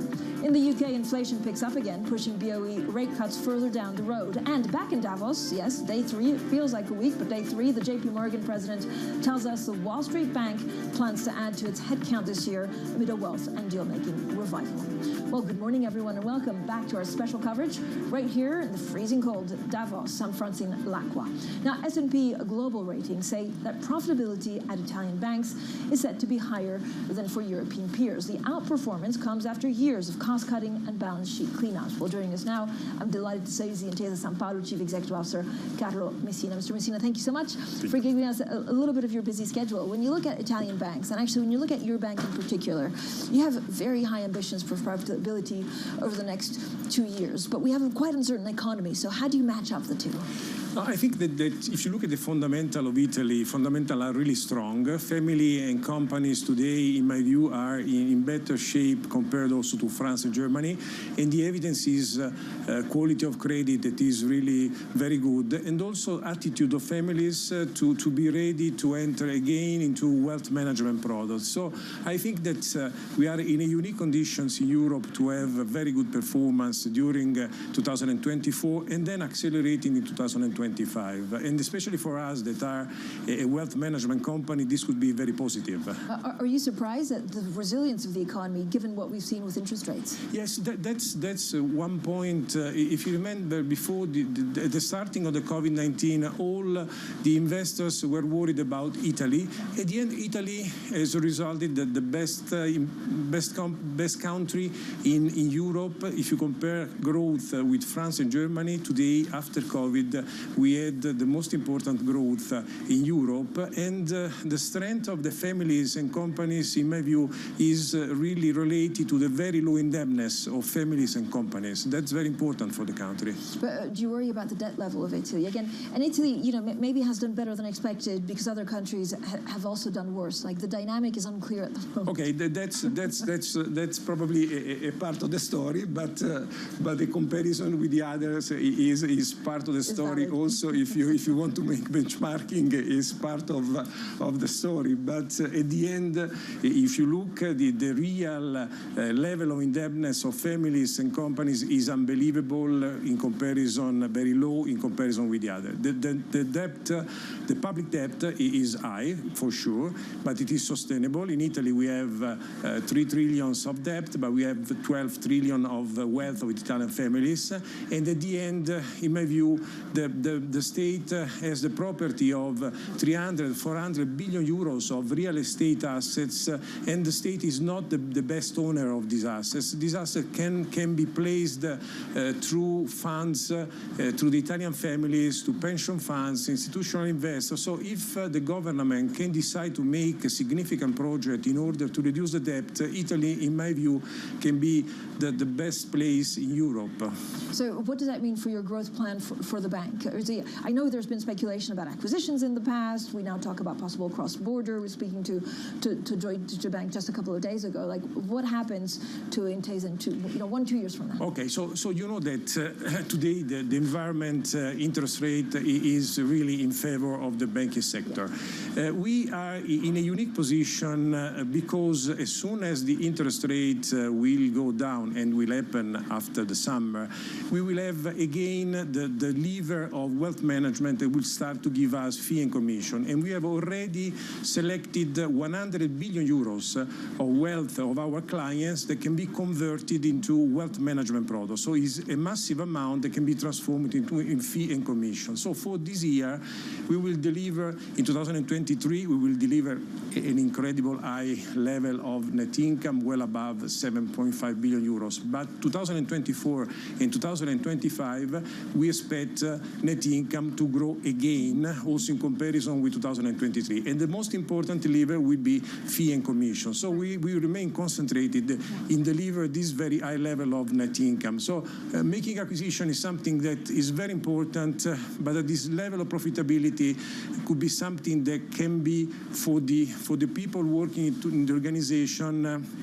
You cannot be distracted by delivering this significant amount of net income, and also this 100 billion of extra wealth management that we can generate in 2024. So what does that mean? That you're looking at, you have potential targets in mind in regions, but wait for valuations? So you know, Francis, that we are really concentrated in wealth management area. So we are not interested in retail and corporate targets, and this means that the wealth management targets today are very limited and very expensive, so with significant goodwill embedded. That's the reason why 100 billion euros of extra wealth management that we can generate internally is more or less a medium-sized acquisition in a wealth management company in Europe. So for this period, I will be concentrated in deliver this.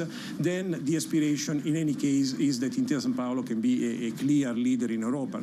We are a leader in market cap, but we want to be also a clear leader in Europe in the next years. But 2024 will be a year in which we will be concentrated on wealth management internally. I mean, when you say the next years, does regulation need to change? Do we have to have a capital markets? In terms of what you would ask, of course, leaders and regulators. So it is clear that the regulation at single state, it is not in favor of making cross-border deals.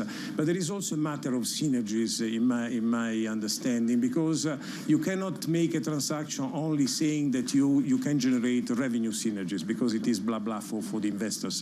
What you have to demonstrate that you can reduce the cost base, and the only way to reduce cost base is to have a real potential to reduce the cost base, administrative expenses, IT investments. So this could be an area. So the IT investments, the artificial intelligence technology can be an area that can become one of the key driver for future cross-border deals.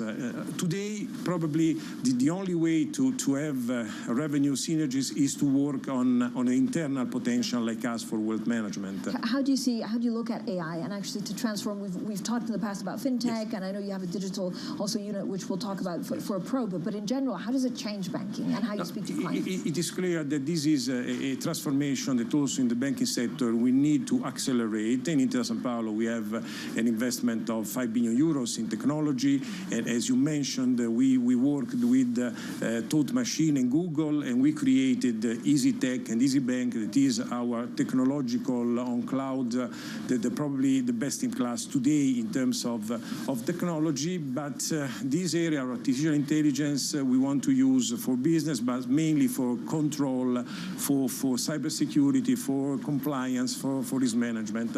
And if I can add a point that is something that I consider really very important for the people working in an organization, is that we want to take care of the number of people working within the organization. So artificial intelligence could be something positive, but as a CEO, my duty is to maintain the workforce within the organization. And we are working in order to create new jobs, especially on the social activity, inclusion. We made a project of 1.5 billion euros of donation, and we had 1,000 people working in this out of 100,000 people working in the organization. And this is something that I consider very important for the organization.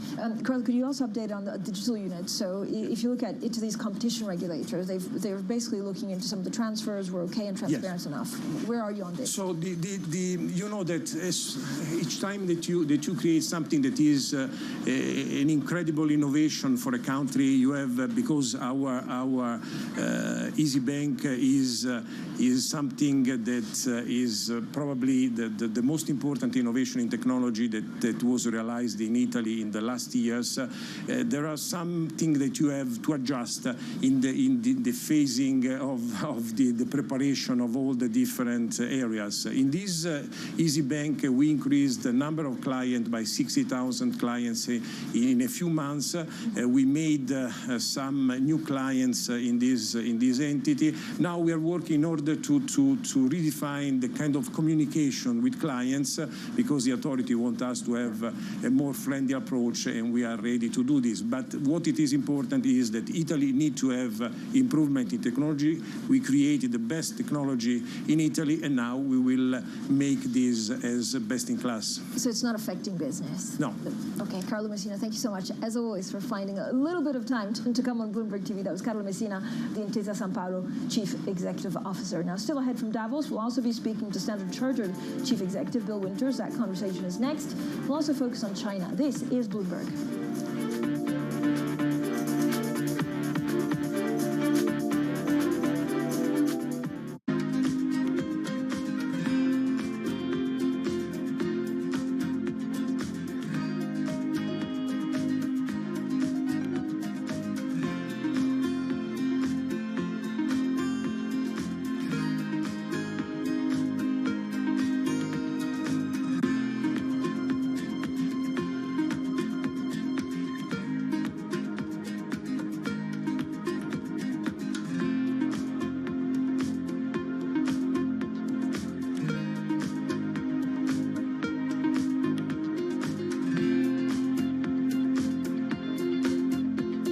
CFOs are reshaping the C-suite. Bloomberg's Chief Future Officer shines a spotlight on these dynamic leaders. Today's CFO has to be much, much more than a bookkeeper. One of the most important things is looking around the corner. We have to let go of the traditional legacy department store. Their impact goes far beyond the balance sheet. And on Chief Future Officer, they focus on much more than just revenues and margins. You also have to be credible business leaders in order to really impact the business and steer the direction. We are like biologists. We need to deeply understand the financial DNA of a company. People just come with a playbook and say, okay, we're going to roll that. Don't do that. Think longer term. It's an amazing time to be in this role. It's a lot more than the profit today. It's building the future of tomorrow. Get passion, perspective, and more from the Chief Future Officers of some of the world's most influential companies. A new episode every month, only on Bloomberg.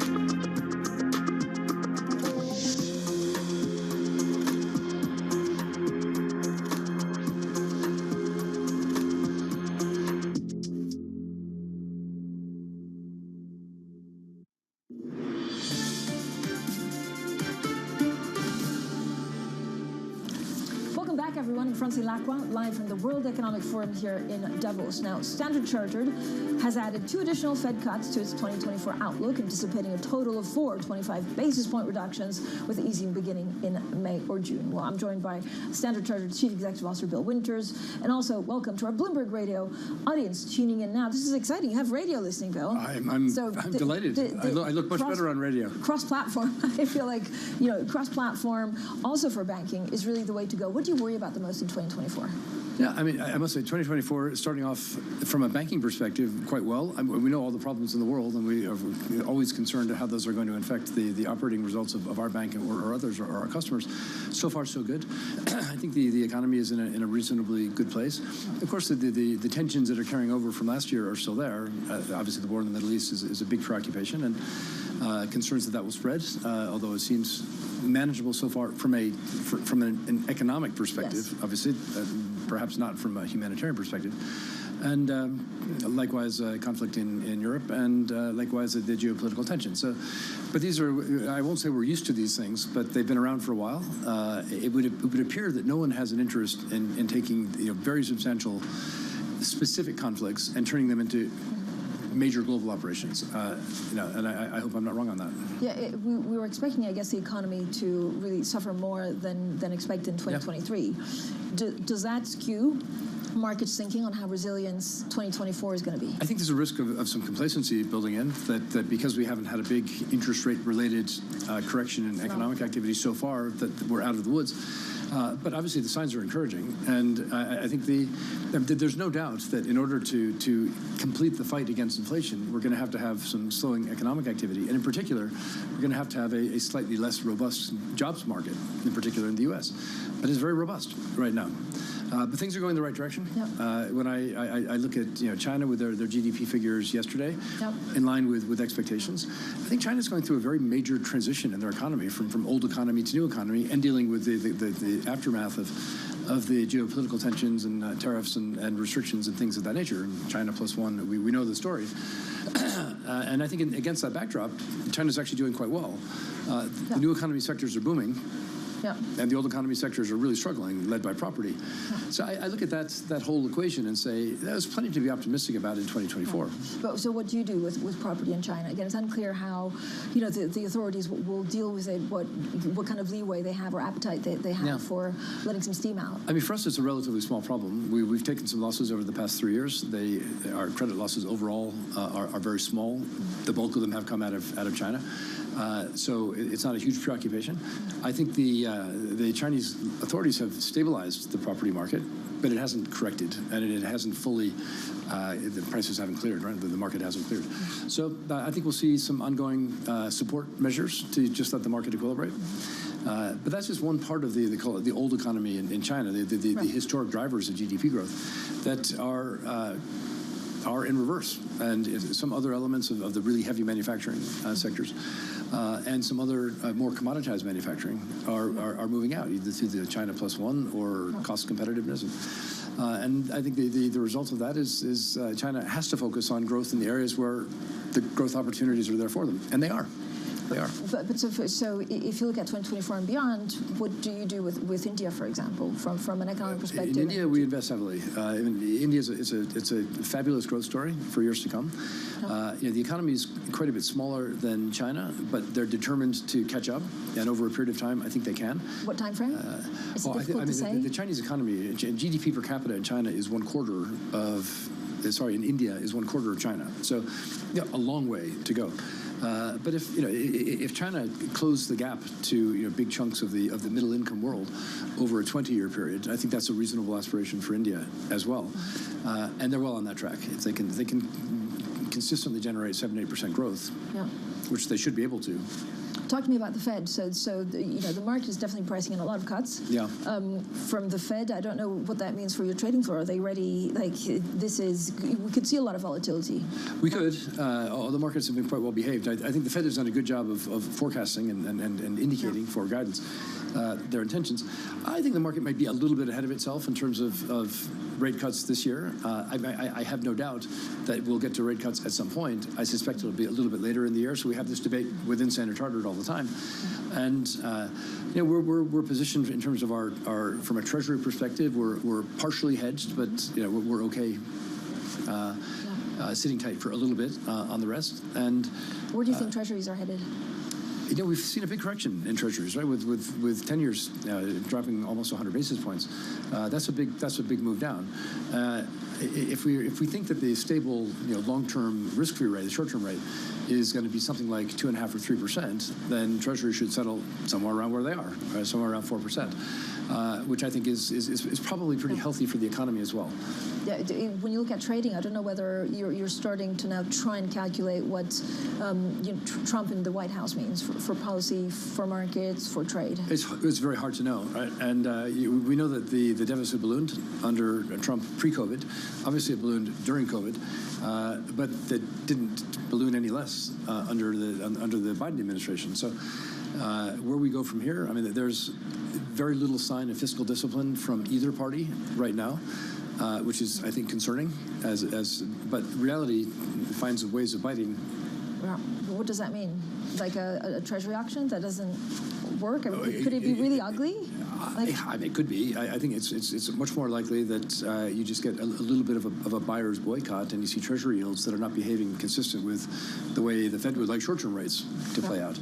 And a failed auction would certainly be a message, but I think that would most likely be... Is that possible in the short term? It is, but I think it's much more likely to be attributed to technical features of the treasury market. And of course, I mean, you've spoken with a number of my counterparts at the U.S. banks who are very concerned about the capital rules that are coming in place and the degree to which it hits the trading books, which would have the effect of withdrawing capital from that market, which is already pretty stressed. So I think it's much more likely to be a technical thing than a fiscal thing. I mean, are we so sure? We talk so much about what Trump in the White House means. Or do we know, or do you understand, like what policies a second-time Biden administration puts in place? Well, I would think a second-time Biden administration would find some fiscal rectitude. And I think they inherited an economy that was coming out of COVID and made sure that the pump stayed prime, as it were. And we had a significant cost of living crisis at the time for all the reasons we understand. So I think that the Biden administration, led by the Secretary of the Treasury on the economy side and the Fed, are very orthodox. And no country can run the kind of budget deficits that the U.S. is indefinitely. So, and I think they're very orthodox, and I think they would take a conventionally orthodox approach. Probably not going to hear much about that before the election, but that's politics. Bill, HSBC also has Zing, which is basically trying to rival Revolut and Wise. I mean, do some of the big banks really have a chance of going after these fintech companies? Oh, I mean, absolutely. We've set up a dozen digital banks around the world now. We've got cross-border payment platforms. We are... dare I say it, there's really nothing that you could do on Revolut or Wise that you can't do on a Standard Chartered or many other bank mobile apps. So why are we not? We are. I mean, our business, I think last year we completed 82% of our transactions were straight through, no human contact. I don't know if it's the highest in the banking industry, but it's a very high percentage. We may be the only bank that actually discloses that figure, so it's a little bit hard to know. But no, we've learned from these guys. I mean, when we set up our digital bank in Hong Kong 4 years ago, we looked at the best in class of digital banks around the world, including... Which is? Who's best in class? Well, we looked at people like N26. Revolut is very good. We looked at the digital offerings in existing banks. We benchmarked ourselves against those, and we came up with something that we think is best in class. We're so happy with it that we rolled out the same tech stack in Singapore. We've gotten almost 15% of the bankable population in Singapore has opened an account with our digital bank in Singapore. It's called Trust Bank. It's the fastest growing digital bank in the world. Now, it's Singapore. It's obviously relative. If we could do the same thing in China or in India, we'd really be in the money. And the UK? Or the US. No, the UK, I think, is pretty thoroughly banked. And starting with the banks that you mentioned, banks like Monzo, which are excellent, in addition to excellent local banks. We don't have a retail presence in the UK. But we do have a banking license. We do have a banking license. Which others don't. Bill, thank you so much. Bill Winters, thank you. Chief Executive of Standard Chartered. Now we'll have plenty more, of course, from Davos coming up. Sam Altman, the Chief Executive of OpenAI, also speaks to Bloomberg about the global implications of artificial intelligence. We'll bring you more from that conversation right here in Davos next. This is Bloomberg.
think this will probably go down in history as one of, if not the largest financial crimes ever.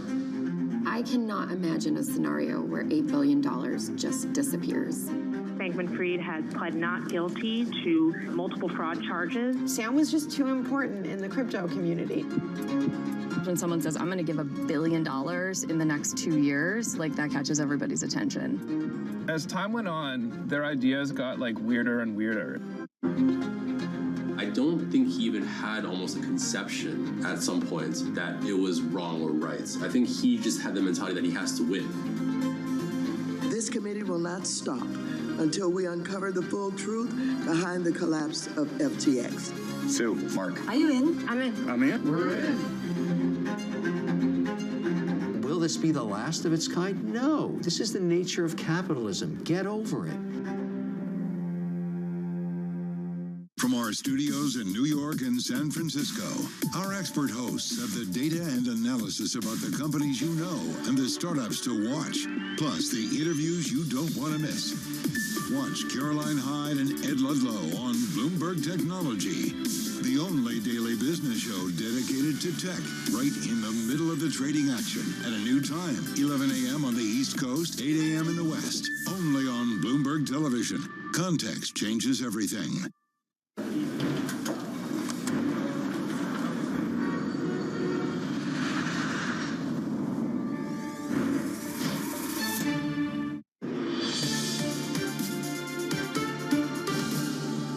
It's not yet like replacing jobs in the way, or to the degree that people thought it was going to. Of course, jobs will change, and of course, some jobs will totally go away. But I think AGI will get developed in the reasonably close-ish future, and it'll change the world much less than we all think. It'll change jobs much less than we all think.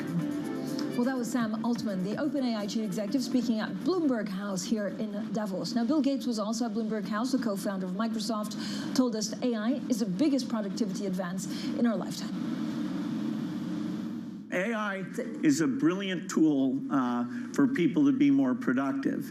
Now, it means the bad guys will be more productive, so they can do more cyber attacks, so they can design weapons. You've got to make sure the best AI for cyber defense or measures to defend against bioterrorism are in the hand of the good guys. And it's a challenge, but people sometimes lose sight of the fact that this is the biggest productivity advance in our lifetimes.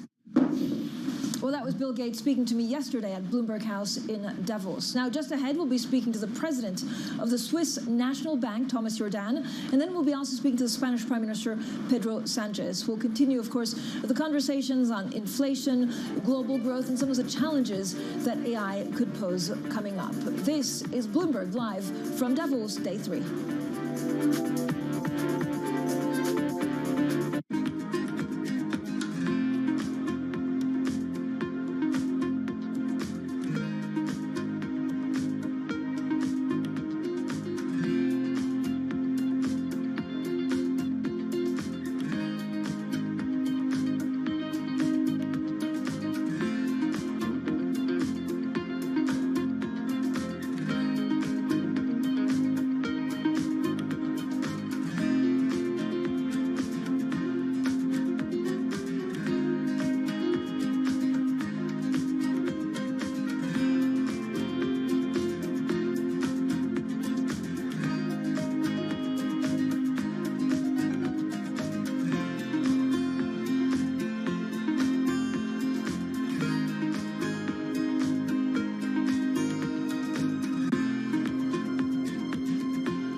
Been so used to the fact that every time there's a problem, central banks come and ease. This has been the kind of playbook, throughout my career, before that, after I left. Now we're in a very different environment. Central banks actually have to create a recession, in essence, to get back to price stability.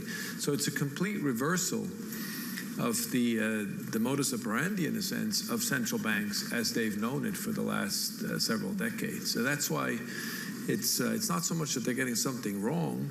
They've now acknowledged that there is this trade-off, these costs to pay, but it's a completely different way of thinking about central banks, and it's a different role.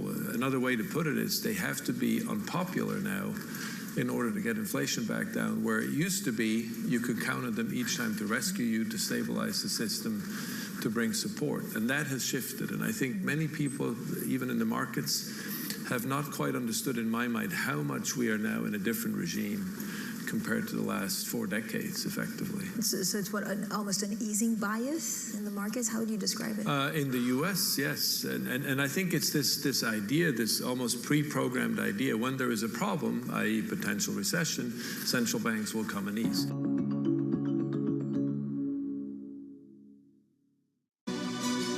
This is Bloomberg News Now. News when you want it at the touch of a button.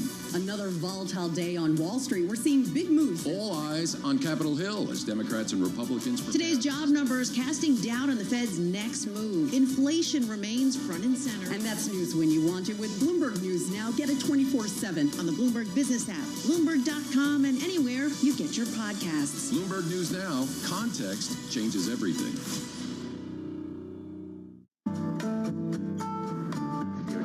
Authorities. Could face bigger challenges next. Fed was going to keep rates. World Cup. This is a 3 as the economic picture. Covering the intersections of Hollywood, Silicon Valley, and beyond.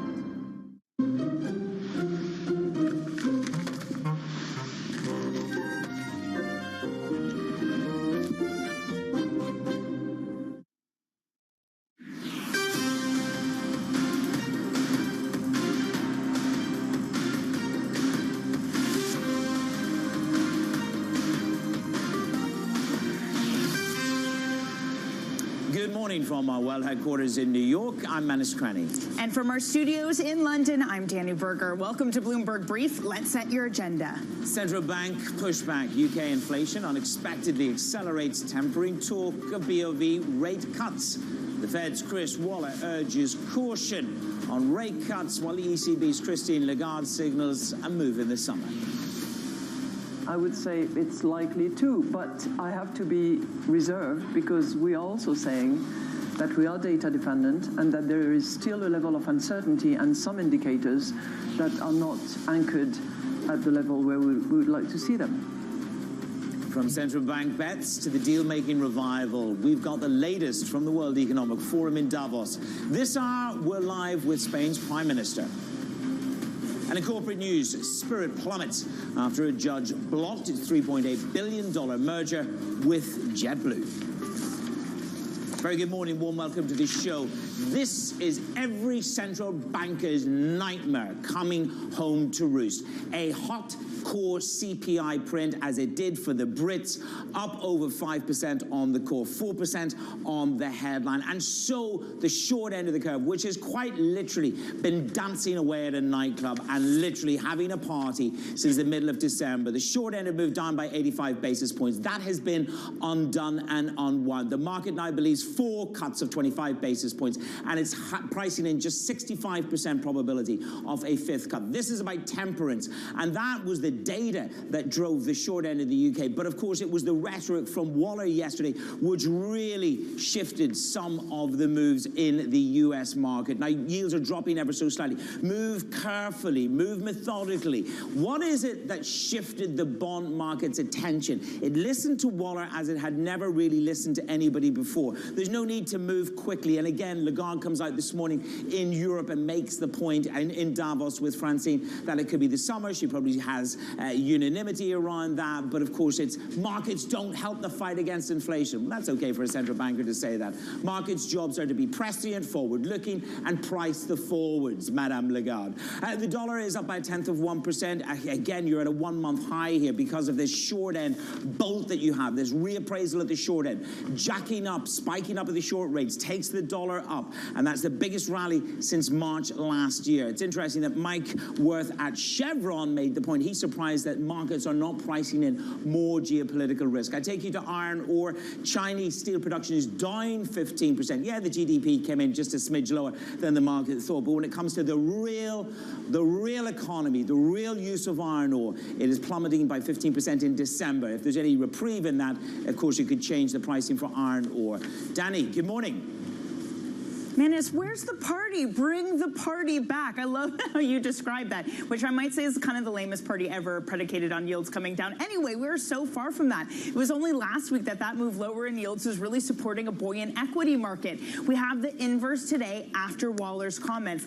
U.S. futures, S&P 500 futures down 0.5%, but the pain is in my beloved small caps. Small caps are down by more than 1 1/3 the Russell 2000 in the pre-market session. You can see that there's this concern, not just from Waller, but in the economy. We had Empire Manufacturing come out yesterday, a 12 standard deviation miss, a painful reminder for what this economy might be doing. Europe is also getting hit hard on that rethink from Christine Lagarde from the UK CPI data. We're down 1.1%. Goldman Sachs also says that CTAs are going to be selling no matter what happens this week, and the VIX is now at a 2-month high, so the fear is in. Finally, Hong Kong stocks, those falling nearly 4%. They're trading the lowest since October 2022.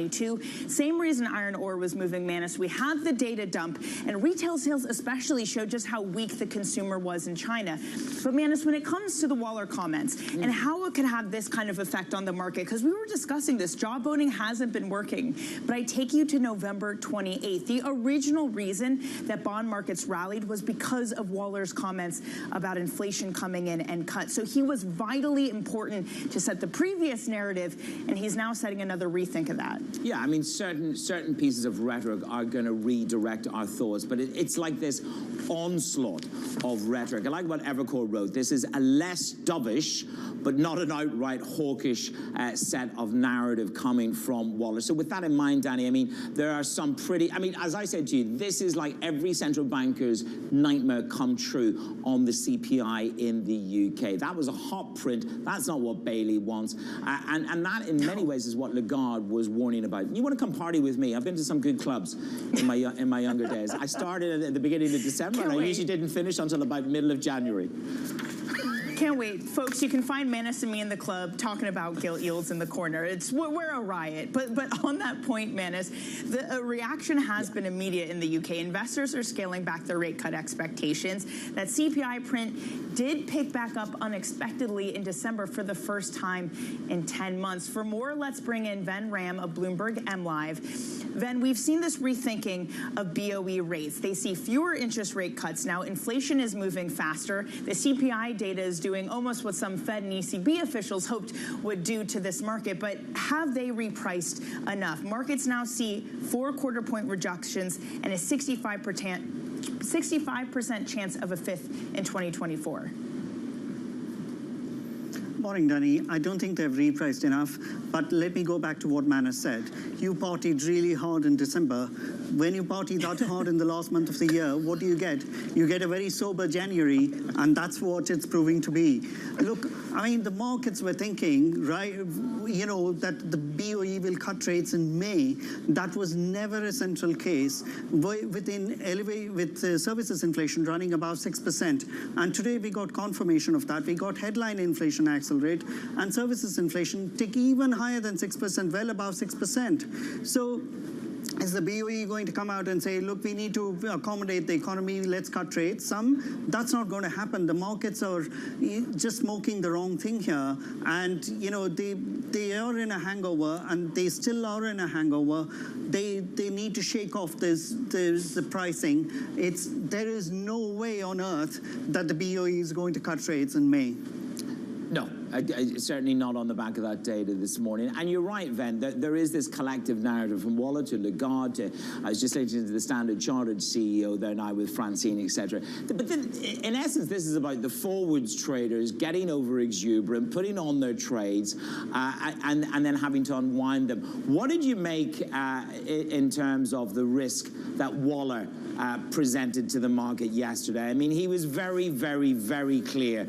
I thought cutting rates carefully, methodically, methodically and carefully. There's no need to move as quickly or as rapidly as we have in the past. So the past cycles are not the best benchmark for this one. If I had to condense all that Waller had to say in just 2 words to the markets, he said, go slow. And that's the part that the markets have been trying really hard to grapple with. They haven't yet grappled with it fully yet. They haven't embraced this message fully yet. If you look at the 10-year Treasury, we are bobbing around 4%, which is fair value to me. But if the mispricing is most apparent in the front end, the 2-year yield around 420, 425 is just not cutting it. We need to be around 450, 460 levels for it to be in cahoots with what the Fed is, where the Fed rate's trajectory is, and where it is likely to be in the months ahead. The mispricing in the front end has got a lot more work to be done. Okay, there's a message from Ven, a message to the markets. Go talk to the swaps traders. Ven Ram with the very latest on the UK and US. Let's get through some of our other top trending stories this morning on your Bloomberg terminal.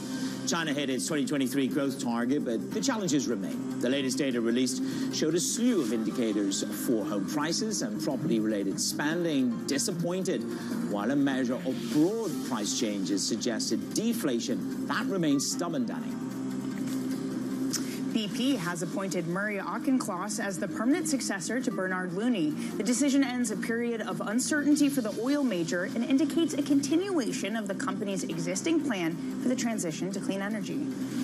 A temporary spending bill to prevent a partial U.S. government shutdown passed its first procedural test in the Senate yesterday. That's a sign that the legislation is on track to be approved in time to meet the deadline.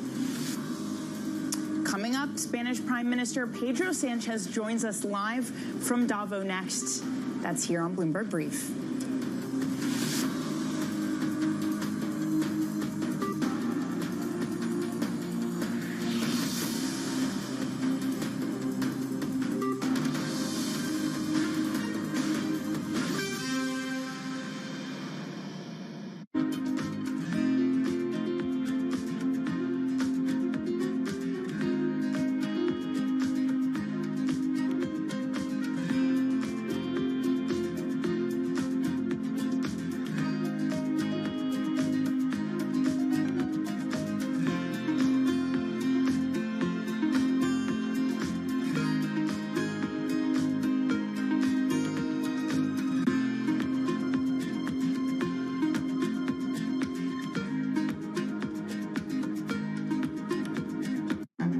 This will probably go down in history as one of, if not the largest financial crimes ever. I cannot imagine a scenario where $8 billion just disappears. Bankman-Fried has pled not guilty to multiple fraud charges. Sam was just too important in the crypto community. When someone says, I'm going to give $1 billion in the next 2 years, like that catches everybody's attention. As time went on, their ideas got like weirder and weirder. I don't think he even had almost a conception at some point that it was wrong or right. I think he just had the mentality that he has to win. This committee will not stop until we uncover the full truth behind the collapse of FTX. So, Mark. Are you in? I'm in. I'm in. We're in. Will this be the last of its kind? No. This is the nature of capitalism. Get over it. Bloomberg has enhanced search on the terminal to deliver what you need when you need it. Now, you can simply type phrases in everyday English in the command line. Compare financials. Find people. Analyze markets. You can enter phrases or ask questions. What do you want to know today? Ask a question or visit SearchGo to find answers now.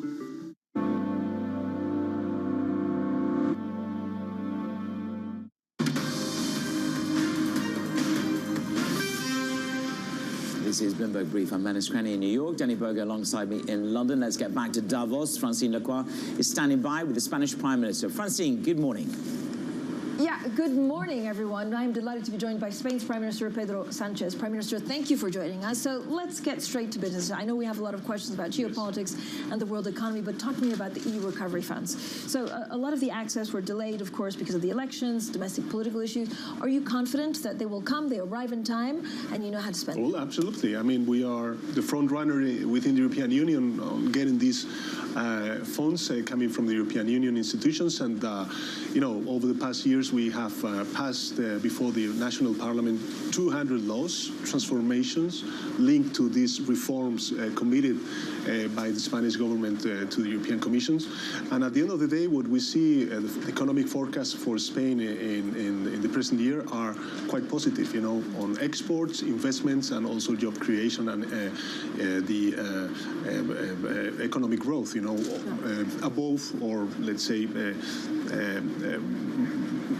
better than the Eurozone average and the OECD average. But Prime Minister, do you worry? I mean, some of the reforms that the EU has asked, yes. you know, Spain has said actually, no, thank you very much. And this is, for example, some of the reform on unemployment benefits.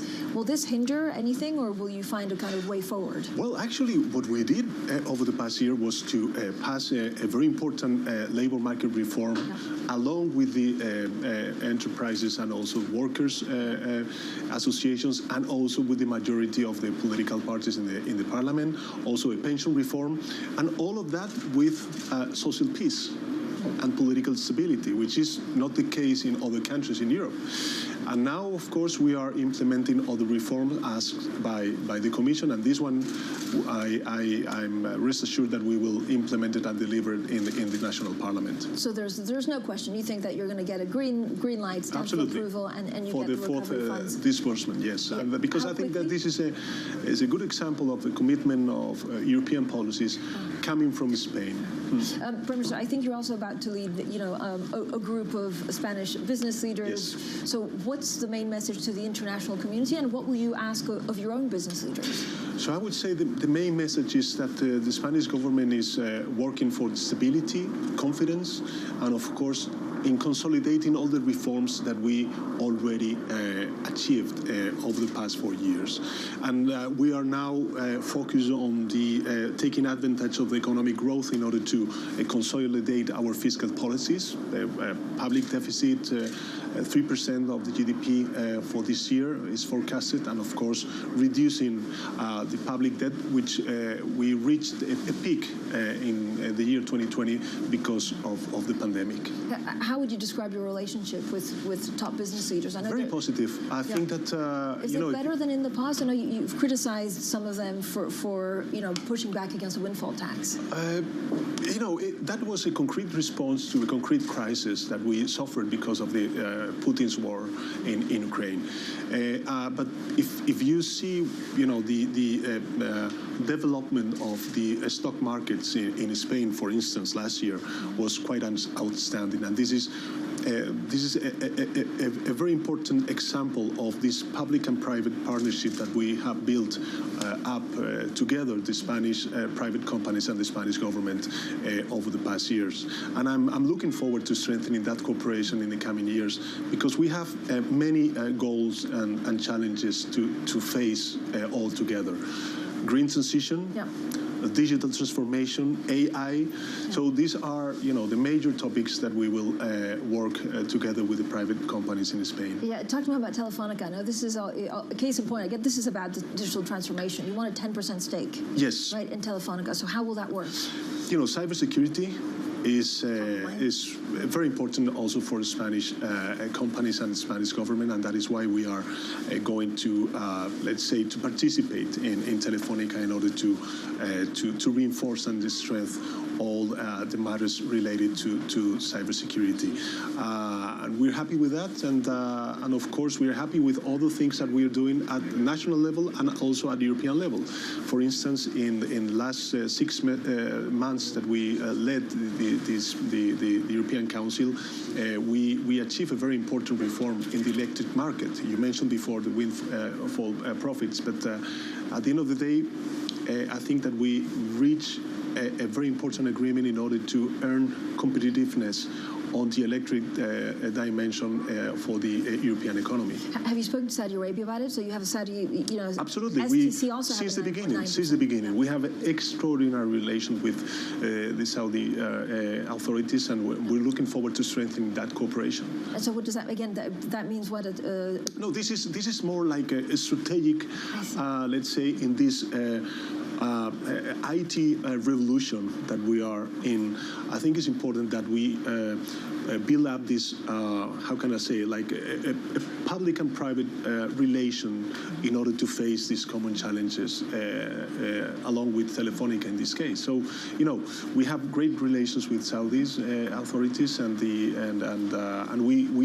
we started the conversation since the beginning of, the informations appeared in different media. So very positive, I would say. Prime Minister, can you also talk to me a little bit about Indra? Now, this is a defense company.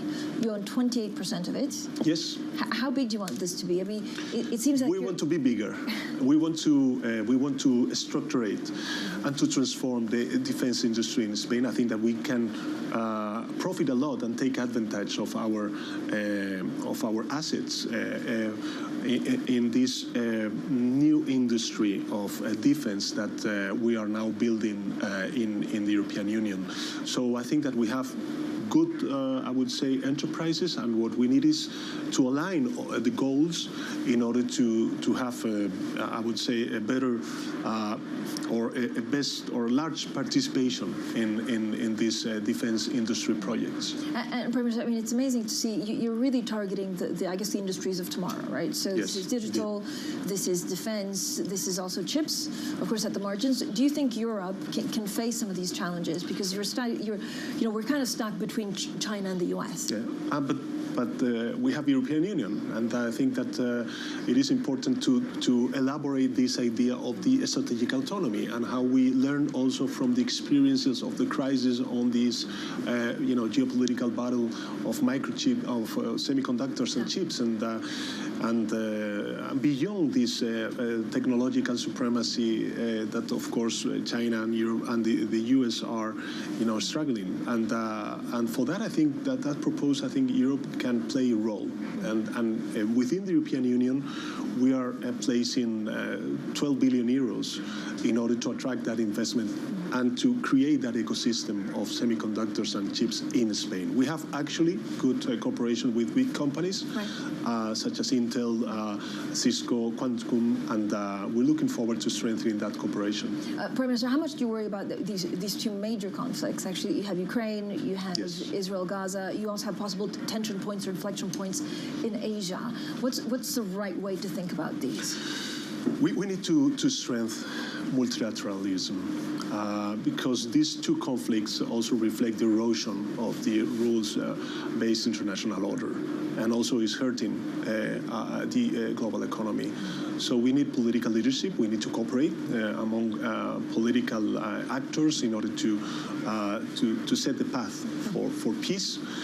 And also we need, from the Western side, we need to be coherent. Mm-hmm. If we ask the Global South to support us because Putin is, undermining the rules-based international order, we need also to defend that in the Middle East conflict. Mm-hmm. And this is what we stand for, and that is why we're so vocal from Spain to have a permanent ceasefire in Gaza, to convene an international peace conference, and of course the recognition of the Palestine state, because it's the only way to keep a stability in that part of the world, and of course that is the only way to earn the peace and, of course, the security that the Palestinian people and also the Israeli society needs in the present and the future. But you really need the U.S. to back that, or China to back that. Absolutely. But, I think President Biden and also Blinken, who is here in Davos, and also Jake Sullivan, they are also, asking for that kind of solution, this two-state solution, and of course to end this war. And rest assured that at least from our side, we condemn with these strongest terms, these terrible terrorist attacks perpetrated by Hamas, and we condemn it, and we demand an urgent release of the hostage taken by Hamas. But on the other hand, we need also to stick to the international humanitarian law, and this is something that the UN system is demanding to the Israeli government. Prime Minister, is Europe ready for Donald Trump in the White House? Well, we're ready to have the best relations with any U.S. administration. And I can tell you that over the past 4 years, we have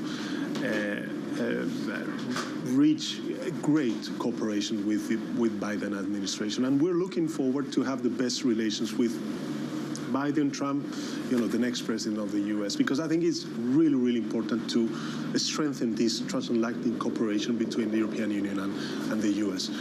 I think that the world needs this kind of cooperation, and we're ready to strengthen it. Prime Minister, thank you so much for your time today. That was Spain's Prime Minister Pedro Sanchez. With that, Danny, I'm going to send it back to you in London.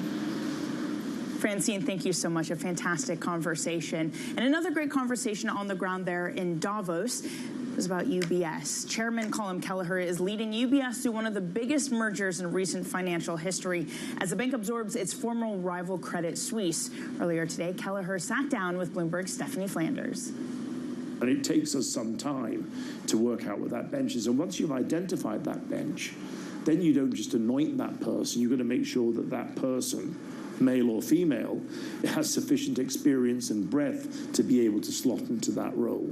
So, we will be open about it, but certainly people in banking have a habit of saying if somebody's thinking about succession, then their chapter's over.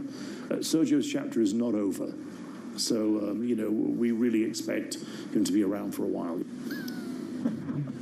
Manus, I got to say those comments really remind me of when we spoke with Tom Naratal, formerly of UBS, who said that they had a movie star character in Sergio Amati, a cast coming back. It seems Kelleher didn't quite say that, but I felt that vibe in his comments. I mean, Kelleher, yeah, you're right. I mean, it was a movie star cast. I mean, Kelleher had a wry smile when he said, his tenure's not. He's only just arrived. The man has only just arrived. If you just think about it, last spring, we were in the middle of two systemic banks going under. When he talks about culture, he said the fusion of Credit Suisse is going very well.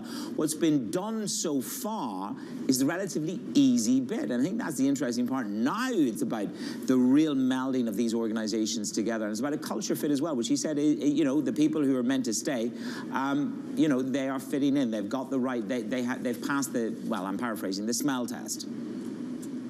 Well, he also talked about the ability of regulators to do this sort of thing, to regulate culture, especially when it comes to Credit Suisse and the missteps they made. He did say he was in favor of more Swiss regulation for banking, but ultimately, because let's be honest, bankers don't want regulation, he said it was a failure of the board and investors. And on that, Manus, what definitely caught my ear was him, along with basically every other banker, saying that the issue right now is that they're regulating banks and not enough private capital, and that the next crisis will be in private lending. Well, he rang that bell. Kelleher rang that bell in the autumn time at the FT conference. And again, he makes the point here is that the sector is not sufficiently regulated by definition. So he is talking about if there's going to be another risk, it's going to be in shadow banking. But there is just a couple of big currencies that are on the move. I think euro sterling caught my eye, Danny. Have a look at this. This is the euro down and the sterling strengthening by 0.4%, and all on the back of that hot CPI print. Yeah, and look, dollar has been very resilient. If it does seem like CPI is stickier, inflation stickier in other areas, perhaps this can finally give the dollar bears some ammo. Wow, I can't even speak. Give them some ammo. But for now, stronger sterling and a hot CPI as rate cut bets get wound in.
if you're losing more than half the electricity you put into electrolysis, is it a viable alternative to some of those fossil fuels? Yeah, I mean, have you heard of oil? Have you heard of gas? I mean, you convert oil out of the ground, you know, refine it, turn it to diesel, whatever you like, which is going to cook the planet. You've already lost 60 to 70%. I mean, yes, there is a conversion loss from not losing an electron going from wind and solar straight into the grid. That's why it's the lowest cost energy in the world. But there's a conversion loss. Oh my God, a conversion loss. The oil and gas sector, you know, green hydrogen's got a conversion loss. It's like putting lipstick on a pig from the oil and gas sector. You know, they have had a conversion loss since 1810, right? And remember, relative dollars, their dollar per barrel was $1,600. Let's not forget that. That's how they got going. Subsidies, $1,600. Wow, it's better than burning wood. Now the same companies stand in the road of green hydrogen and say, oh my God, it's not as efficient as us. We've only had a 200-year head start. Hundreds of trillions of subsidies, which we've swallowed from taxpayers. They should get none, and they want to do it in 8 or 9 years. You know, who would you back? I'd back us. In a multi-trillion-dollar industry, there's a lot of ground to cover. We indeed have a rally. We're talking a lot of dividends. We're talking income. We'll show you what's happening in ETFs like no one else. Bloomberg ETF IQ. New time starts Monday.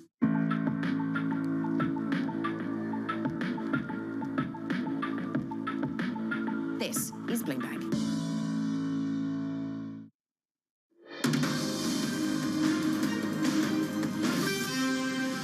Welcome back to Bloomberg Brief. I'm Manus Cranny in New York. And I'm Danny Berger in London. Here's what you need to know. Central bank pushback.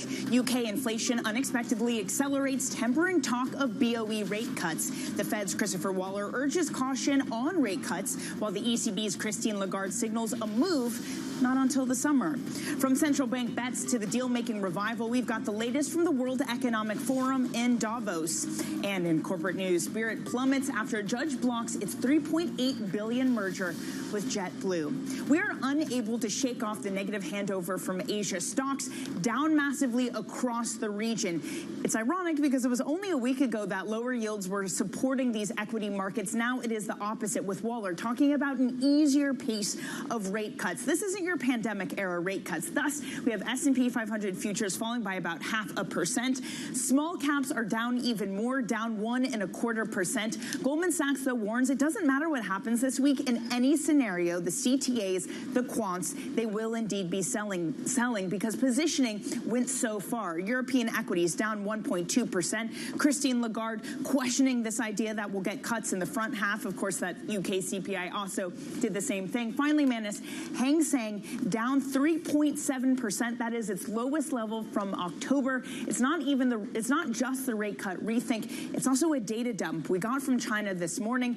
Weaker than expected across most measures. Retail was especially weaker, a concerning sign for the comeback of the consumer, especially considering the base effects. They should be favorable since last December was when they just lifted those COVID bans. Yeah, and you just think about the deflator as well from China. I mean, it's the longest run of deflation since 1999. Oof. Now, when it comes to re-rating and thinking about adjusting the parameters for rate cuts in the United Kingdom, this is the very, very short end. It had rallied by 85 basis points. This is a party that happened at the short end of the yield curve in the UK. It's been completely upended by the hot CPI. This is every central banker's nightmare in Davos, which is your data is nicely disinflating and then bang, you get a hot CPI print, which completely unseats the narrative, but it does help you. It does help you check the market. To a certain extent, this one flash of hot CPI in the UK has tempered the exuberance globally. You look at Waller's comments yesterday. You made the point yesterday,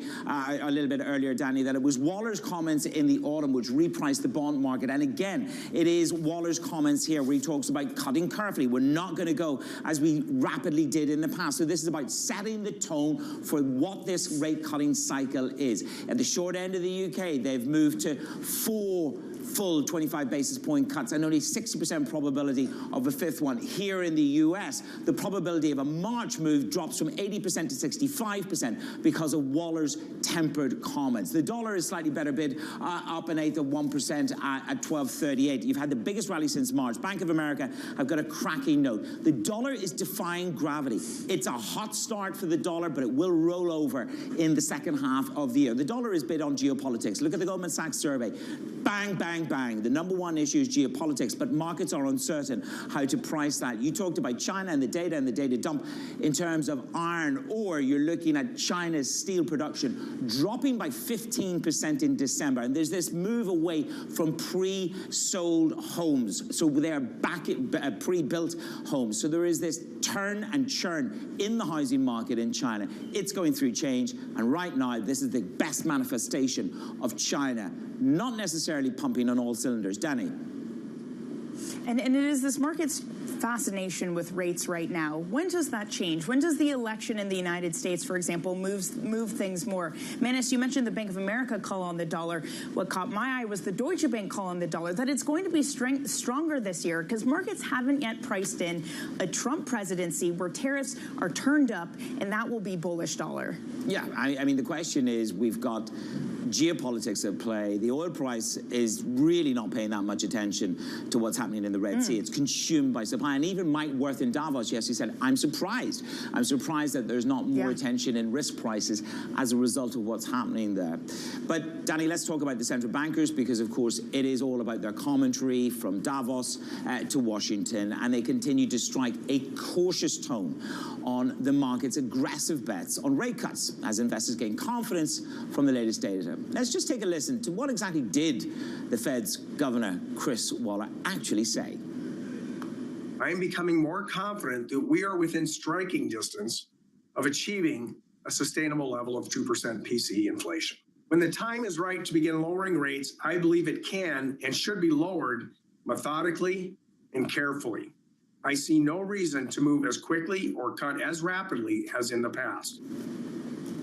Joining us now is Sarah Hyde, senior economist over at Wells Fargo. Good morning, good to see you. Good morning, good to see you. You're one of the few brave ones that comes in at 5:30, so we're delighted to have you with us. What did you make of the quality of Waller's pushback?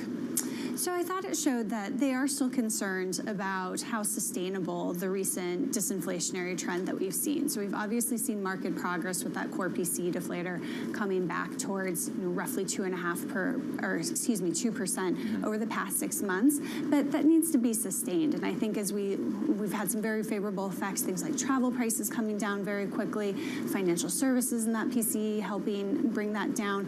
But as we look ahead to the first few months of the year, we think we could see that pop up a little bit, and so I think that concern is justified in terms of what's ahead for inflation. Sarah, can I show you one piece of data that definitely spooked markets a little bit? Some of the worst of the drop in treasuries was paired when we got Empire Manufacturing. It was so ugly. 43.7 negative is what the read was, a 12 standard deviation miss, the lowest reading since May 2020. I know that this is a notoriously volatile index, Sarah, but can I just get your thoughts on this? I mean, maybe I'm contradicting myself here, but do you look at this and say, yes, I know you've revised to say we're not going to have a recession, but is the risk extremely present still? So I think the Empire Manufacturing Index in particular really has been all over the place. You've seen that volatility expand so much in the past few years. I think there could be some concerns about just the overall sample size of these surveys. So what we like to do is we like to blend those regional PMIs together.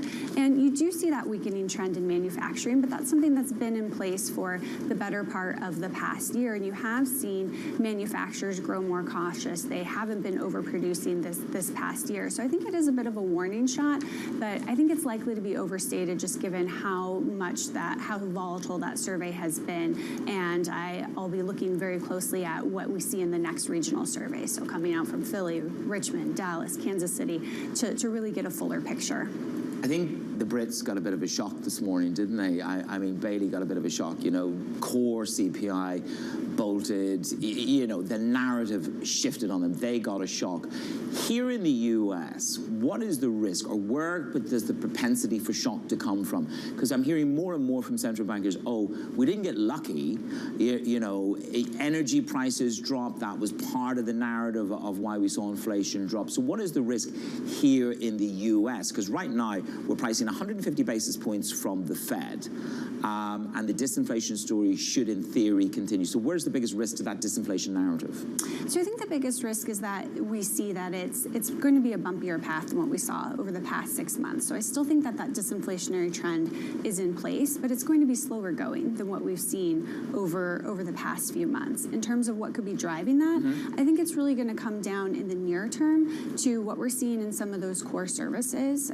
So how much those have come down, I still think that those are likely to be relatively sticky. And then in the back half of the year, I'm going to be looking more at goods prices. So of course, we've seen some tremendous benefits from the normalization of supply chains, the better inventory picture. But now that we've seen more normalization in supply chains, and if anything, more stress coming with some of the recent shipping issues, that disinflationary impulse that's been helping bring down overall inflation so dramatically that fades and makes it harder to get all the way back to that 2% in a confident and sustained way.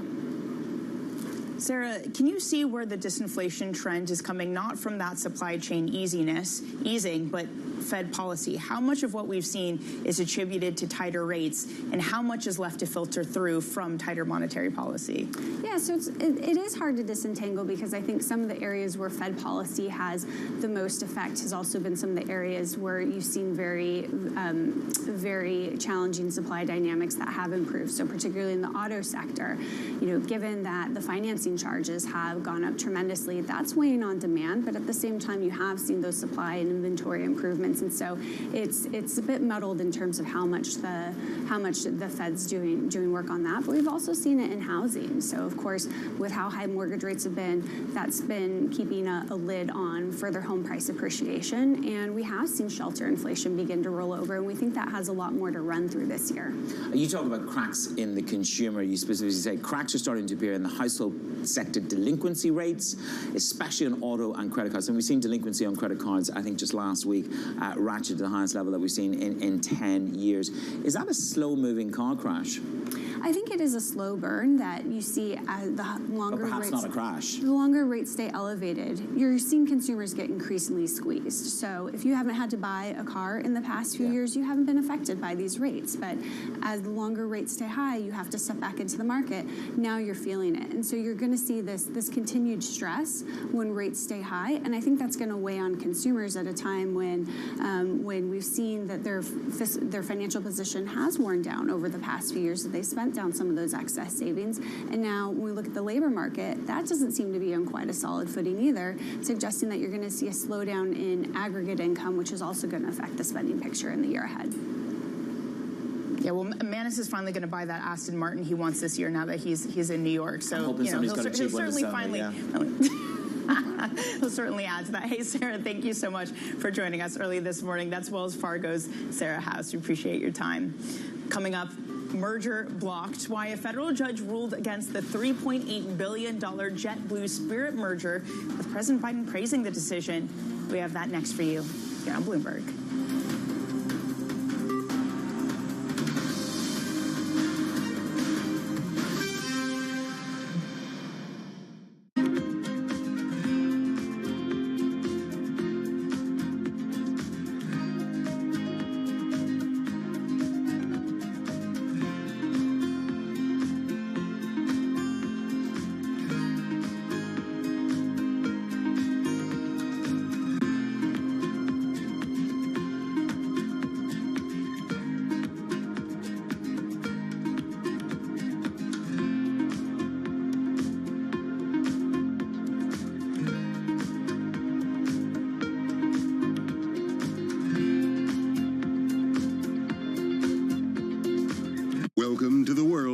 decentralized finance. You can see the massive gains for the OG crypto coin. Breakout we have all perhaps long awaited, finally realized. We'll see if it sticks. Bloomberg's covering all things crypto, the people, There's no question this industry is composed of some bad actors and some good actors. the transactions, Volumes have surpassed $24 billion per day. and the technology. Stop talking about the technology, start demonstrating the utility. Bloomberg Crypto.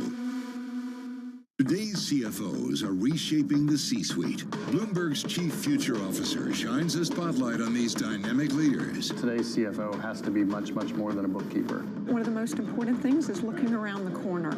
We have to let go of the traditional legacy department store. Their impact goes far beyond the balance sheet.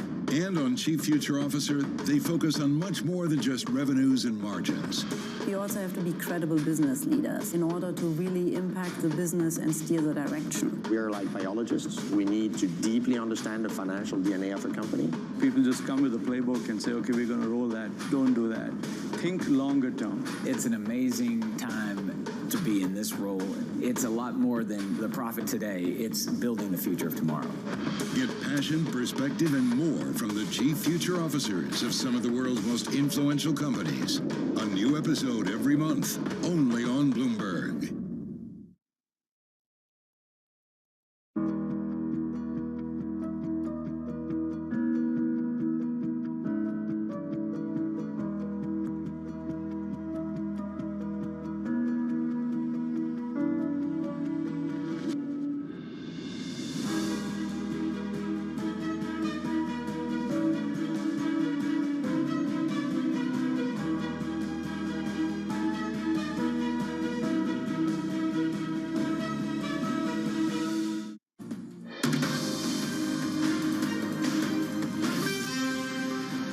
Employing at the end of this year around 320,000 people. So the number of people that we employ has been growing and not shrinking. So I think that where we see opportunities and we can help our clients, for sure, we will focus on that. When I look at our plans, we will increase our staff this year, for sure. That was our exclusive conversation with the JP Morgan President and COO Daniel Pinto in Davos. Joining us tonight to continue the conversation about the banks, it is Bloomberg's Charlie Wells. So 2024, Charlie, the year of investment banks, finally see a deal-making rebound. I can't get a cup of coffee with some of my buddies here on Wall Street. They're just too busy. They're on planes. They've got no time for their friends because they can smell the deals. Yeah, man. I mean, look, this is a year that a lot of people have been waiting for, but I mean, it is the 17th of January, and it's easy to be optimistic this, not far into the year. But we did hear some of that optimism in some executives' comments yesterday on earnings reports. So David Solomon, Goldman CEO, talking about optimism, about his pipeline.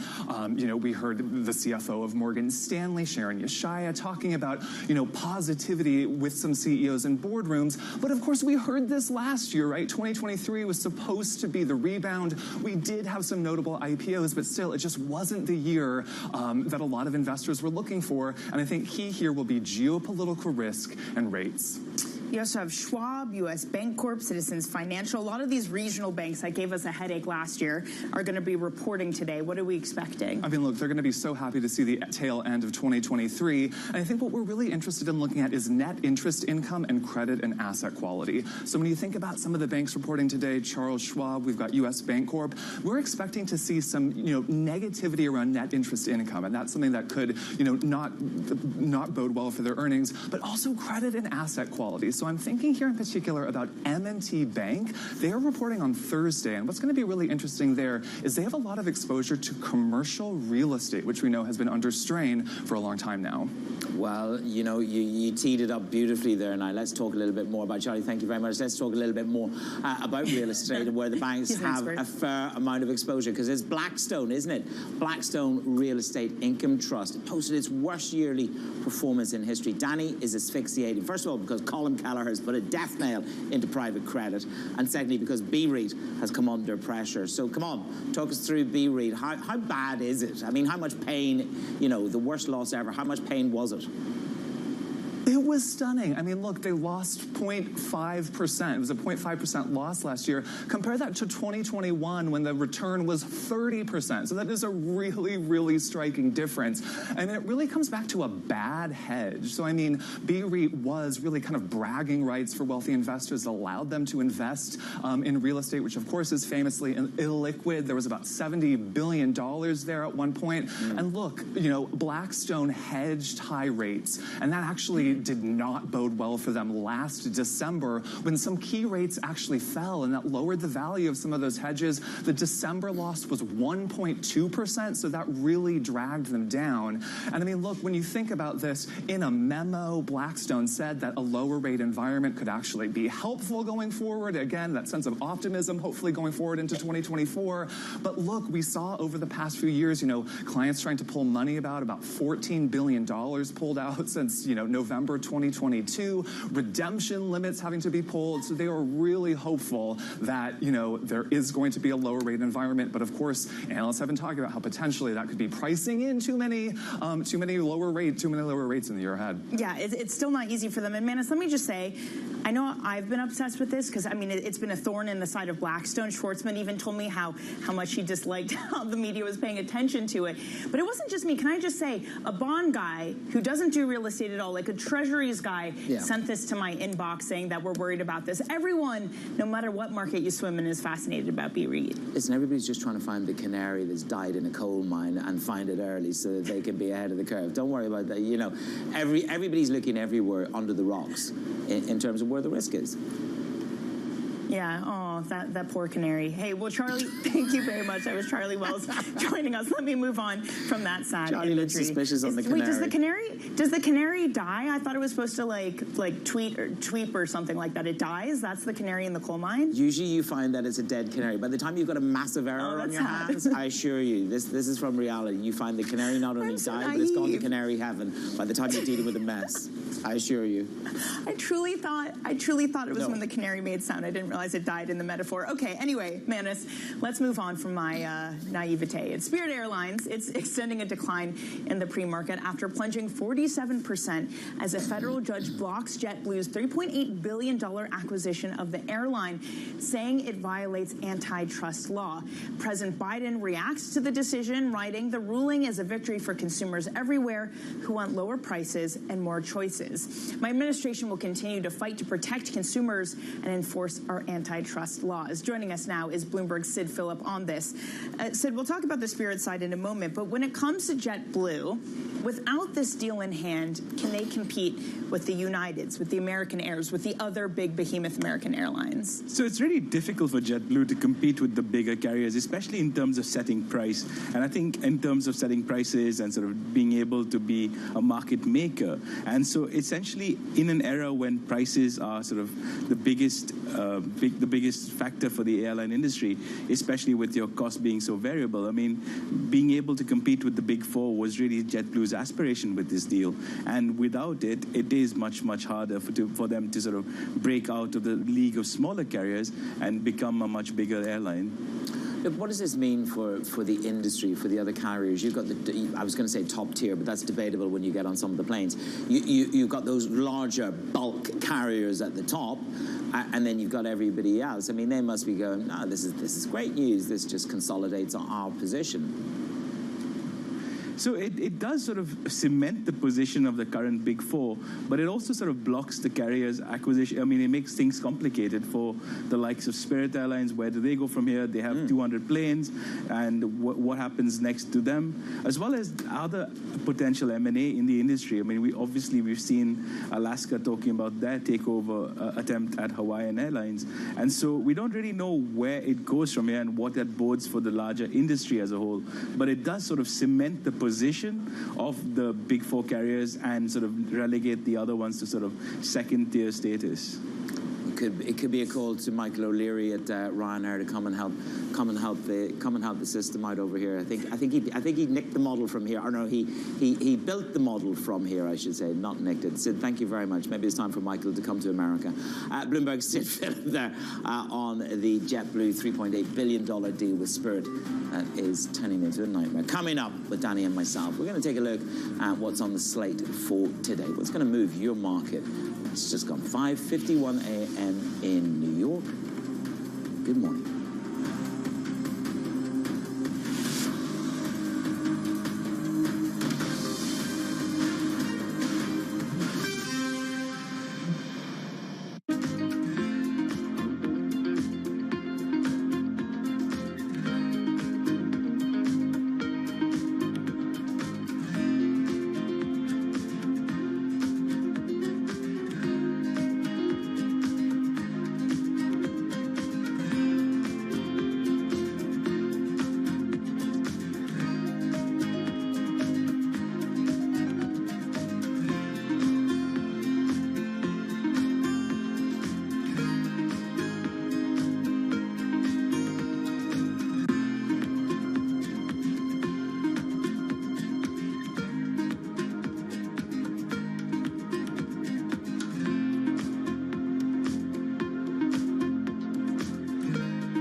Warren Buffett is somebody you've met and you know.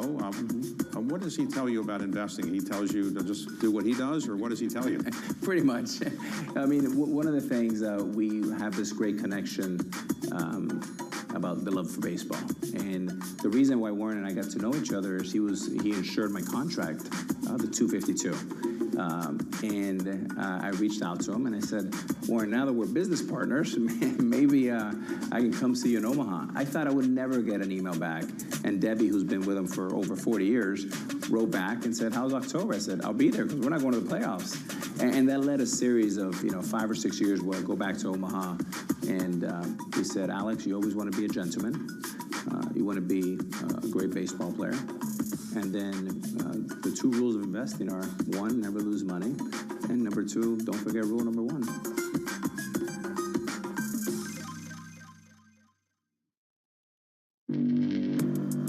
Access the financial world on demand. Hear from leading economists, policymakers, and industry experts via live and on-demand webinars, only from Bloomberg. Start exploring to see what's moving the markets. Visit Bloomberg.com/webinars.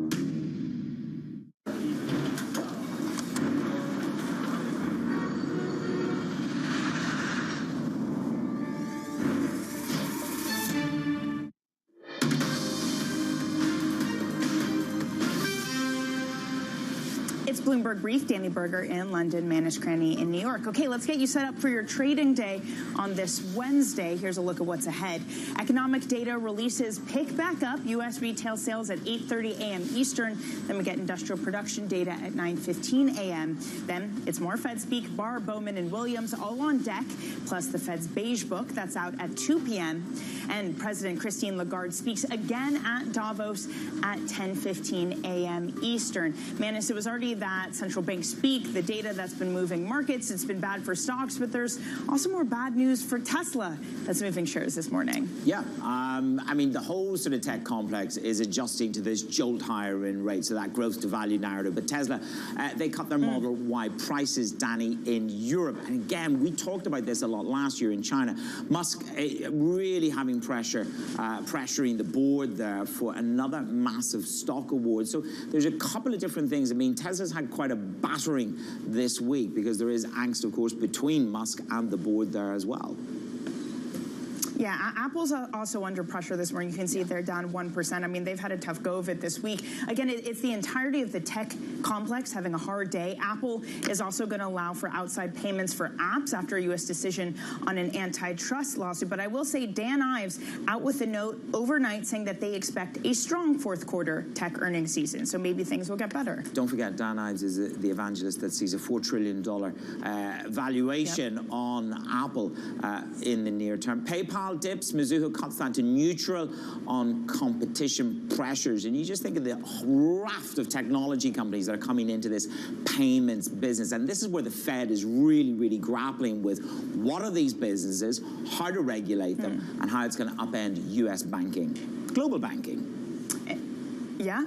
No, it's a very good point. Manus, also oil declining quite significantly. It's caught up in that risk-off move. Again, Manus, despite the concern about geopolitics. Yeah, I mean, look, the geopolitical situation has yet to really be priced aggressively. Oil drops. The China data on growth and deflation knocked the sentiment.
The shape of the On athletic shoe is unique. It can't be mistaken for any other brand. The structure of On's C-suite is just as distinctive, starting at the top with a pair of CEOs. What we realized very early on is if you're adding different capabilities to each other and you do that as equals, then this leads to better outcomes. Mark Maurer joined On as Chief Operating Officer in March 2013. Martin Hoffman arrived as CFO that July. In 2021, they jointly assumed the CEO role. We are a brand that needs to be excellent in designing product, in innovating product, but also in shipping millions of parcels from A to B in the most efficient way. So we need to have very different mindsets and very diverse people. Mark has different strengths, I have different strengths, and if you take us together, you just get more. Companies with co-CEOs are rare, but On's configuration is even more unusual. Martin Hoffman also holds the CFO position. He says his two jobs complement each other. I actually feel the CFO makes you a better CEO, and the CEO makes you a better CFO. Understanding what you build as a CEO helps you to understand your numbers, and understanding the numbers helps you what are the right things to build.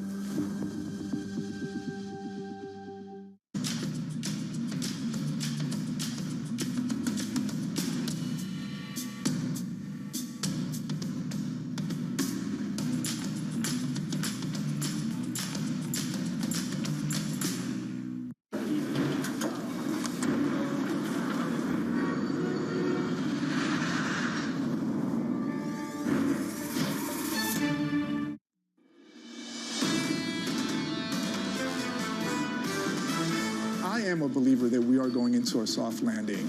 I think that there's a lot of cash on the sidelines today that even at these rates is going to come back into the system. The markets have now priced in what I think is probably excessive interest rate cuts in the U.S. The Federal Reserve, if anything, is going to err on the side of holding interest rates. The 6 rate cuts, that's a pipe dream if we have a soft landing. That's not happening. The market is now calling for a 175 basis point cut by the Fed.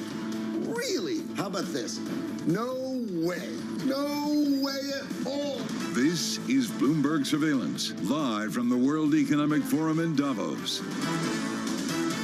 Live from Davos, Switzerland for our audience worldwide. Good afternoon, good afternoon. This is Bloomberg Surveillance alongside Lisa Abramowitz. I'm Jonathan Ferro, together this week with Anne-Marie Hordern. The title of this forum is Rebuilding Trust. Bramo, it should be Operation Pushback from central bankers worldwide. That seems to be one of the biggest themes we've heard again and again, whether it was Christine Lagarde or whether it was Dan Pinto of JP Morgan coming out and saying, stop it. We're not going to cut rates that much. Here's the tension. Either you don't have the soft landing and you have the rate cuts, or you have the soft landing and no rate cuts. Pick one, and no one really wants to do that. Last 24 hours has been absolutely fascinating. You've had President Lagarde here in Davos doing a wonderful sit-down conversation with Bloomberg's Francine Lacqua, pushing back. You've had Governor Waller in the last 24 hours pushing back. Not on the idea of rate cuts this year. We should say that up front. This is about the timing, Lisa, and how much they deliver in 2024. And their commitment to really bringing inflation down. I'm glad that you brought up Chris Waller. He was talking about how this cycle they're not going to cut rates as aggressively in the past just because of some of these structural inflationary forces. Similar kind of commentary from the ECB. Here's the question: what will it take for the market to believe them? And if that's the case, where are those rate cuts going to come from? Are they going to come from disinflation, or are they going to come from weakness that maybe we're seeing from places like China? This has been a monster theme for the forum already this week. Another theme has been, if you have an American accent, you will be asked about former President Donald Trump. And Anne-Marie, the prospect that he takes over the White House in the next 12 months. Yeah, absolutely. It's the elephant in the room, or the Swiss Alps, is whether or not the former president is going to come back and what kind of legislation or what kind of policies he wants to enact. One big thing that really gets, the hair on the backs of people up is the fact that he wants a 10% tariff wall around the United States. So that's the vengeance Europeans are concerned about. Big morning for us for foreign policy. We'll catch up with David Cameron, the British Foreign Secretary, a little bit later on in the programme. Mark Rutte of the Netherlands as well. NATO. Two big issues. We've got to talk about the war in Ukraine, Zelensky's arrival in the last couple of days, and we've got to talk about the tension in the Middle East. Yes, absolutely. These are two of the big geopolitical risks that everyone is concerned about, not just, spreading and creating wider conflicts, but also what does it mean for the economy going into 2024? Lisa will go through the morning ahead. Let's start with the price action. Equity futures, again, negative. We're down about 0.5% on the S&P 500. Just a touch of weakness to start the week, Lisa. You see it again on the screen on the S&P.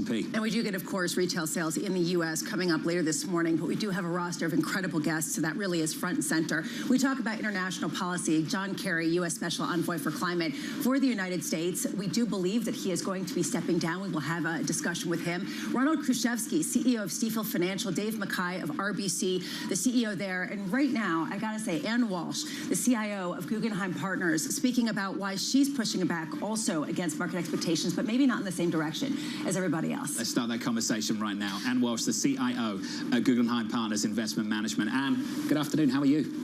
I'm well, thank you. Thank you for having me. Hey, thanks for being here. Let's get straight to it. We've had some people call it a pipe dream. Other people call it laughable. The amount of rate cuts priced in for 2024. Where are you on that one? Well, our camp is that we still see a recession coming, and although our base case is a mild recession, and as a result, we still see rate cuts. And we are actually predicting that they start sooner rather than later. And I know now that's not exactly the mainstream opinion, but we see a lot of softness in the economy coming ahead, and that leads us to our outcome. Where do you see that weakness right now? What's guiding you? So I think there's really two economies happening in the U.S. right now. We have the established markets, the larger businesses, those with access to capital. And then we see the 50% of the GDP, which is small and mid-sized businesses. And that part of the economy, and particularly in manufacturing, is slowing down. We're having a bit of almost a rolling recession already. And as a result, I think there's real risk into what I would refer to as the real economy. Is there going to be one moment where people sort of say, aha, we see the weakness. We understand why the Fed is cutting rates, and it is not because of a soft landing. Is it going to come from something like some of the regional banks, like what we saw last spring? I'm very concerned about the regional banks. I'm not concerned about the large banks, the SIFIs. I'm very much concerned about the small and mid-sized banks. They've got several risks happening at this point in time. They've got commercial real estate and a refinancing wall in that space, and a refinancing wall in their commercial and industrial loans. And I think that this is going to cause them to have to, really take risk considerations very carefully. And I think the lending capabilities that they're going to have and the capacity that they're going to have to lend is going to be very limited. From an investment perspective, how do you express this? Do you just avoid regional banks? Do you just avoid commercial real estate? Do you just pile into money market funds? So as a fixed income investor, predominantly, it's a good time to buy investment grade fixed income. The up in credit quality trade has been a good one. You certainly aren't being hurt with yields north of 5% in investment grade fixed income. And even within the public high yield space, the higher credit quality within that, the BB rated and so forth, is performing well. We've seen spreads tighten. There's been less issuance than in 2023. I expect that to continue in 2024. And so as a result, credit has been a popular place to be and will be, I think, a very solid place to be in 2024. I want to talk about the geopolitical risks, and we have what's going on in the Red Sea that's affecting global commerce. There's also this war in Ukraine. Yet, when I talk to foreign policy experts, they say, and foreign policy leaders around the world, they say the biggest risks are emanating from Washington, D.C., the stable of democracy. Do you take that view? Well, I think there's a very significant increased geopolitical risk. At this particular moment in the markets, tail risk is higher, and it can come from any number of places. That's one area. The uncertainty. Markets do a poor job of pricing in geopolitical risk until the event of whatever, the triggering event occurs. And so what we see right now is a great deal of concern over what's coming. That's going to introduce volatility. I think that's going to continue in 2024. So it's not going to be a steady rate of anything. We're not going to see inflation come down on a perfect trajectory. We're not going to see markets perform perfectly. We're going to see volatility, but the trajectories are in place for lower rates, for less inflation, but not on an even keel, if you will. This is the difference between shocks coming from within the financial system and outside. So let's build on the shocks coming from outside. I joked at the top of the program that if you've got an American accent this week, you will be asked about the former president, Donald Trump. You've experienced that firsthand at this forum. What do you say back to people? I have about as much expertise on what the outcome could be as anybody else. There's a lot of months between now and November. I expect that if the trajectory continues, Donald Trump will be the nominee for the Republican Party. Biden will be the nominee for the Democrat Party. And then it's a reprise of prior years. So it's challenging to see what's coming. I think the markets will start to price in, based on surveys and polls, what the potential outcome will be to policy. And so we'll start to see that as we get into the second half of the year. Let's get into that. What does pricing in another Trump term actually look like? We all remember that moment overnight in 2016 where initially equity markets sold off, and then there was this acceptance speech and the former president started talking about infrastructure investment. And I remember just sitting there on the Bloomberg terminal and watching futures start to click higher. Then all of a sudden, next couple of weeks kicks in. Price sets narrative. It's the Trump trade. Is it that all over again, or is it different this time from your perspective? Well, I think it's different this time because we do have some sense of what the policies look like. There will be more exported oil. There will be more. There will be deregulation, presumably, and there will be other aspects to the policy. I would anticipate the continuation of the tax cuts, the Trump tax cuts. So as a result, I think we'll have at least some playbook, and the markets will have an expectation built in. How much do you feel like people are trying to get deals done now ahead of that? That's almost the pressure that's getting people to galvanize their activities in the moment before November?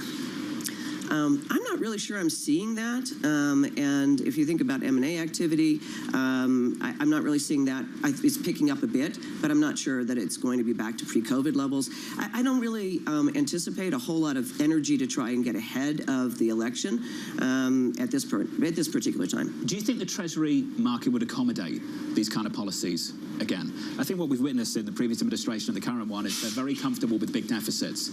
Do you think this market is very comfortable with big deficits for the foreseeable future? I think we're paying a lot more attention to fiscal policy than ever before as a result of the fiscal spending that's going on in D.C. And I don't think either party, being elected is going to change that. Both parties spend. The question is, what do they spend on? And so President Trump was not a hawk on spending.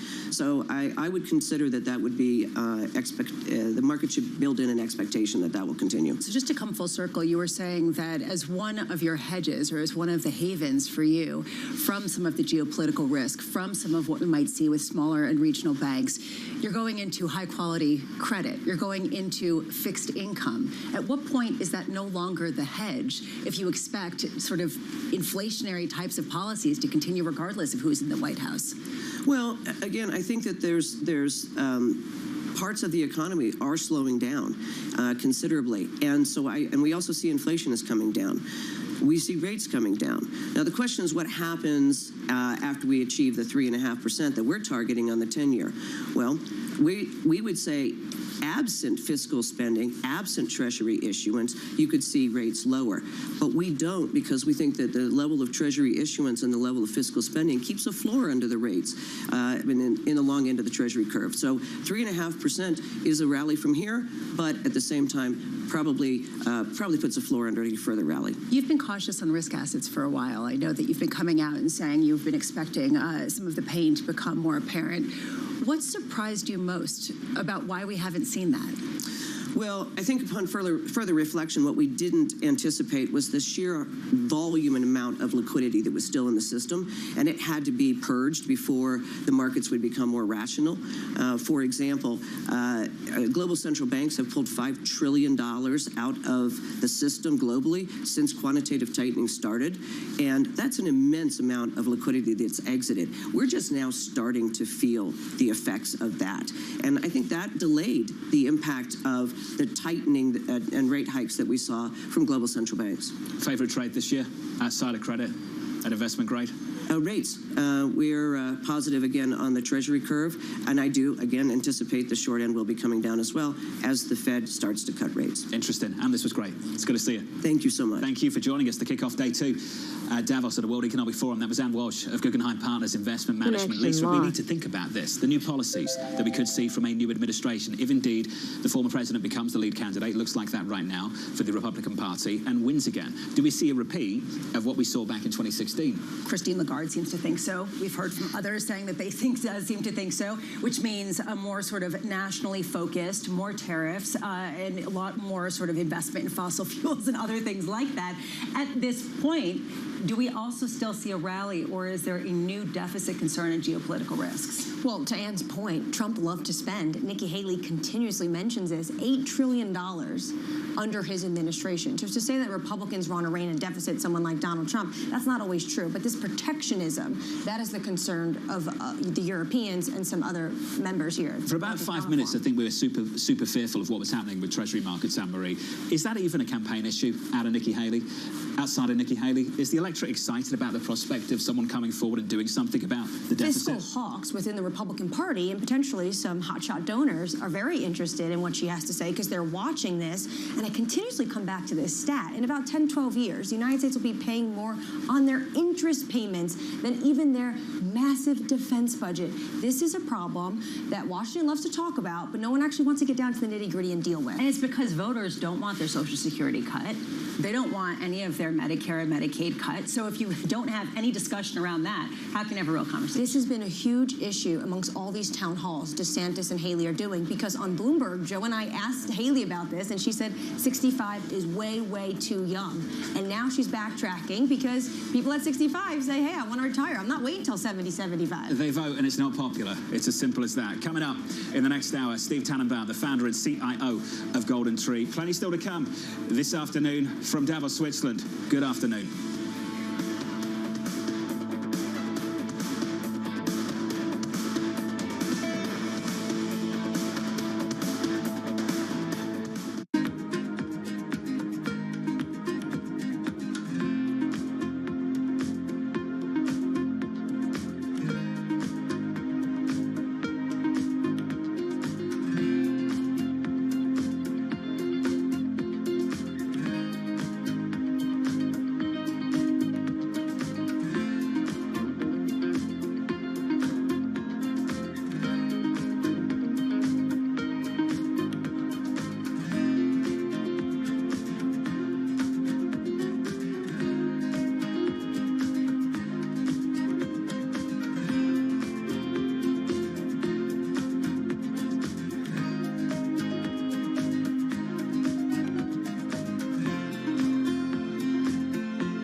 On the heartbeat of the tech spread across global markets. The real-time data aspect is going to be important. We're going to bring you expert analysis on that. Don't miss Bloomberg's interview with the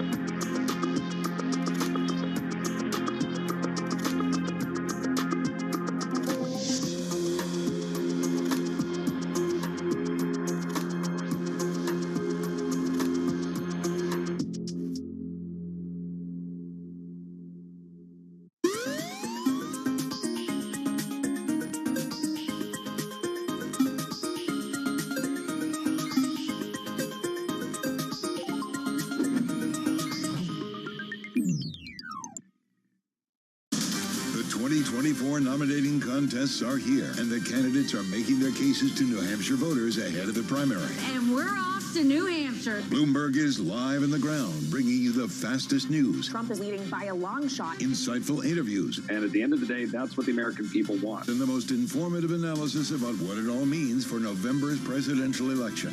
What is your path to the nomination? It all starts Monday in New Hampshire, only on Bloomberg.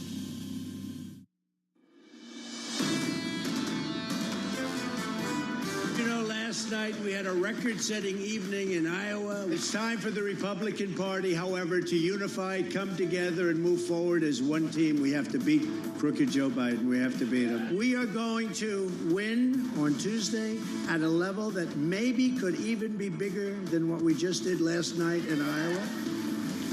That was former President Donald Trump speaking after a landslide win in the Iowa caucus, now setting his eyes on Tuesday's New Hampshire primary.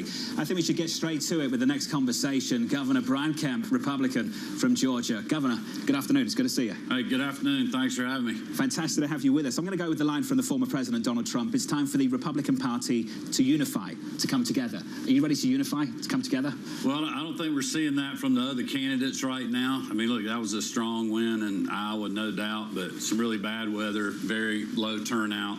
So we'll see what happens here in the next week.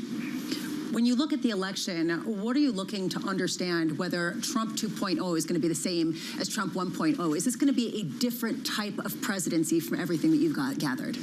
Well, look, I don't know. You probably have to ask him about that. I've said for a long time now, we need to be forward thinking. We need to tell people, what we stand for, what we're going to do. We don't need to be looking in the rearview mirror and relitigating the 2020 election and really, lay out for the American people what it is we're going to do for them to help fight through 40-year high Joe Biden inflation, disaster at the border, the weakness that we're seeing in the world, and a lot of other things. And that's what I've been urging the candidates to do, and that would go for former President Trump as well. But former President Trump wants to relitigate 2020. He was just talking about it last night. He goes back to your state of Georgia. As you know, he wants Fani Willis, the district attorney, to be removed. There's lots of questions about potentially a relationship she had with the prosecutor. How are you going to weigh in on that?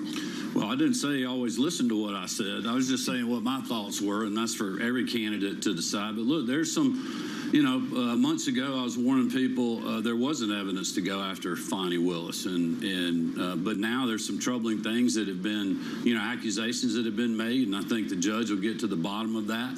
That's playing out right now. We've got a legislation we passed for district attorney oversight that ended up in the courts, and so we're going to have to re-legislate that this year, which we're in the process of doing right now in our legislative session. But there's ways to address that, and we need to let the legal process play out. But do you think Willis should be removed? Well, I wouldn't be able to speak to that because I haven't seen the evidence, but I think at the very least, if the accusations are true, it is very troubling, and I feel certain that the judge will rule in the right way to make sure that, President Trump and anybody else is being treated fairly. So let's go back to what the timeline is going to look like for the political space in the United States. You say a lot of those candidates are not ready to coalesce just yet around the former president. What I'm hearing is everyone's waiting for New Hampshire.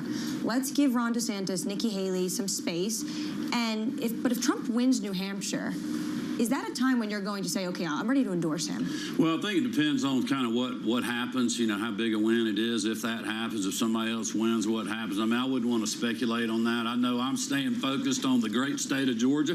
I mean, every single one of our legislators is going to be on the ticket with whoever our nominee is, and so we're doing things right now to make sure that we hold our majorities and keep our state moving in the right direction, like cutting taxes and, we've sent $5 billion back to hardworking Georgians to help them fight through this bad policies in Washington, D.C. and 40-year high inflation. And you look at Georgia right now, we've got a $16 billion surplus. We're working on cutting our state income tax. You look at California, they got a $35 or a $45 or a $55 billion deficit, depending on who you believe, and they're raising taxes. And so I think it shows really what's going on in the states, and that's what I'm focused on to help our legislators and help us just let people in Georgia and around the country see what the Georgia way is and why we've been productive, why our state's doing great economically. Governor, that's what we want to talk about. I think what's amazing to us over the last couple of days in Davos, Switzerland, people want to ask about who's next in the White House. What are they going to do? When you talk to American businesses, we had Mike Worth of Chevron sitting in your chair just yesterday. He's talking about policy at the state level in California and the ease or difficulty of doing business. Difficulty in California. How do you want to position Georgia versus, say, Texas, Florida? Do you think you are the next big state to attract that kind of talent in the same way they have done? Well, we have been doing that, and we're competing with Texas and Florida and Tennessee and South Carolina and a lot of other great southern states. I mean, first time ever, you got GDP in the South when you include Texas outpacing the Northeast. I mean, it's incredible to think about that. So you've got a lot of people that are fleeing places like California, New York, and Chicago, coming to right-to-work states like Georgia, states like Georgia that have good business-friendly environments that are cutting taxes, states like Georgia that has a lot of clean energy. I mean, we have 2 new nuclear reactors we're building. One of them's online, Vogtle 3, Vogtle 4 will be soon. We're doing as much solar, for our size of state as anybody in the country. And so that's why you're seeing major corporations from around the country and around the world that want to have a presence. And we've been visiting with a lot of those here in Davos, but, great partners like Hyundai and others. How much did the Inflation Reduction Act of Joe Biden actually help your state? Quite a bit. Well, it's really kind of hurt us in a lot of different ways, believe it or not. When you think about this, we had the Hyundai announcement, we had Rivian, we had the SK battery plant, all before the IRA ever passed. I sent a letter to our 2 U.S. senators explaining to them, Washington, D.C. right now is picking winners and losers with the IRA. They're helping the union-backed automobile producers, and they're hurting the folks that we have coming to Georgia. My worry is that, them manipulating the market, forcing the market on people is actually going to hurt more than it's helping. But look, there's a lot of money out there. A lot of these corporations now that's passed are taking advantage of it. And so we're just making sure that people know that Georgia's a place to be if they are going to do something like that. And that's what we've seen. I mean, we've seen like 40 different projects come since we did the Hyundai announcement. Yeah, you're becoming almost this bastion of green energy. How is you as a Republican governor talking about climate change? Because that's part of this electrification of the American grid. Well, it's because we're letting the market work in Georgia, and people that wanted to build electric vehicles came to us and said, hey, we're looking to build a plant. What can you guys offer in the state of Georgia? And we told them we can offer, cheap, reliable power. A lot of it that's green. We got a great workforce. We had one of the best sites in the country at the Meta plant that Hyundai chose, and also the East Atlanta mega site that Rivian chose. We've got Kia that's expanding an EV line. So it was not the government trying to force them to do something like they're doing in states like California. It was basically saying, what does your company want? What do you need? And how can we help you achieve that goal? You appeared recently with Governor Glenn Youngkin of Virginia, who I recently interviewed as well, and you sat with him, and everyone on Twitter was saying this should be the ticket. I know you're sitting out 2024. What's your future plans? Is it the Senate? Is it the White House? Well, my future plans is to make sure that Georgia legislators and the state of Georgia stays Republican in 24. I have told people, like my first point, we gotta tell people what we're for. We cannot get distracted. We need to stay focused on 24. We can worry about 26, 28, whatever. Down the road after that. Governor, that was a politician's answer. That's the truth. I'm going to offend the rest of the South. Best barbecue in the South, Georgia. There's no question. Without a doubt. Without a doubt. 8 Mails begins Governor, now. thank you. Good to see you. Thanks for having me. Governor Brian Kemp for Georgia. I think it's a big theme for us this week, guys. We've got to be talking about state-level policy, not just I think the theatre of the White House is always entertaining, but Anne-Marie, what's happening at the state level in the United States is far more interesting right now if you're running a big business. Especially when you look at what Governor Kemp was talking about, this union labor. Some of those plants, they're driving to the South because they don't want to use union workers. They want to go to a right-to-work state. But it's the push from this administration to open up battery plants, to open up solar plants. What's interesting to me is that we talk about the national dysfunction, but on a state-by-state level, that's what's coming to a place like Davos, which is where deal-making gets done. And people are basically saying, we're not going to focus and wait on all of that. Come to us because of X, Y, and Z. Yeah. And it's sort of many countries within the country. It's a big afternoon in Davos, Switzerland, at the World Economic Forum for Policy. The conversation continues with John Kerry, the U.S. Special Presidential Envoy for Climate. That's next. This is Bloomberg.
this will probably go down in history as one of, if not the largest financial crime ever.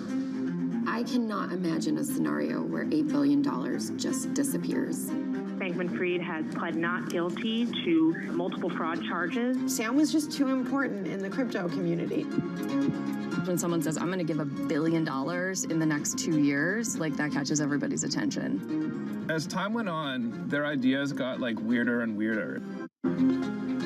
I don't think he even had almost a conception at some point that it was wrong or right. I think he just had the mentality that he has to win. This committee will not stop until we uncover the full truth behind the collapse of FTX. Sue, Mark. Are you in? I'm in. I'm in. We're in. Will this be the last of its kind? No. This is the nature of capitalism. Get over it. Bloomberg has enhanced search on the terminal to deliver what you need when you need it. Now, you can simply type phrases in everyday English in the command line. Compare financials. Find people. Analyze markets. You can enter phrases or ask questions. What do you want to know today? Ask a question or visit SearchGo to find answers now.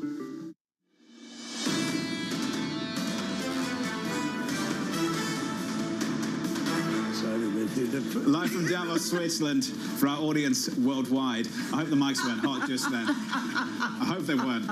Equity markets look like this afternoon. Equity futures on the S&P 500. Negative again. We're down by 0.5% on the S&P. Negative yesterday as well on the Russell, the small caps. Bit of drama. No drama, Bramo. We're down about 1.3%. Everyone's just focused on what's going on in Davos, clearly. No, I mean, honestly, the story's all been about sort of pushback from some of the rate-cutting expectations and also pushback from some of the enthusiasm that we started the year, or end of the year, I should say, with last year. So we're in the commercial break, and I don't remember saying whether it was off the record or on the record, but we asked Secretary Kerry what his next move would be. I'm not going to tell you what he said. He's joining us now. He's going to tell you himself. John Kerry, U.S. Special Presidential Envoy for Climate. Secretary Kerry, good afternoon. Glad to be with you. Yeah, it's good to see you. I won't repeat that. I won't repeat that. I want to start here. This is a delicate time. You're a seasoned diplomat. We've got wars in Gaza, wars in Ukraine, and seemingly from the outside looking in, I think perhaps an inability or lack of willingness to restore order from the US perspective. Is that what's going on? Can you tell me your perspective on things? I think it's deeply valuable. Can you tell me whether you think this is an inability or a lack of will to restore global order? Well, I'm not yet out of the job of climate envoy, and that's my lane, is dealing with climate. So, but I will tell you unequivocally that President Biden, I think, has done an extraordinary job of holding people together in the midst of a very complicated period of time, perhaps as complicated as any of us have seen, certainly in recent years. But if you look at the difficulty of sort of rebuilding NATO, which is what he had to do after the last administration, and then holding NATO together with respect to Ukraine, and simultaneously managing several other potentially explosive situations, which could lead to greater conflict, much wider conflict. And I think he's been navigating that together with Tony Blinken in an extremely effective way. These things don't change just like that overnight. And you need a ripeness to the ability to be able to negotiate something different. The negotiations in Ukraine, for instance, I suspect they could get ripe, but they're not yet. Likewise, in the Middle East, I think the administration has been crystal clear in sending messages to the Prime Minister and to his war cabinet about how they think the operations in Gaza ought to be carried out. And it's not with indiscriminate bombing and the level of deaths that we've seen now. So I think the president has been very clear here, but also, thank God, that he has the years of experience he has from the Foreign Relations Committee and as vice president and now as president.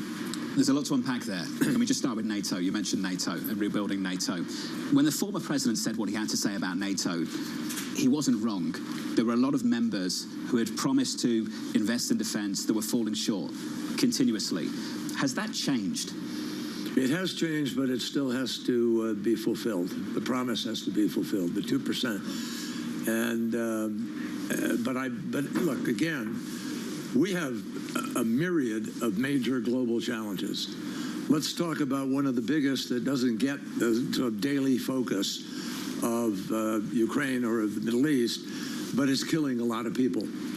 The climate crisis is killing just air quality alone. We lose about 7 million people a year who die because of the bad air quality. You look at what's been happening last year, 2023, the single most disruptive year in history of measuring climate impacts.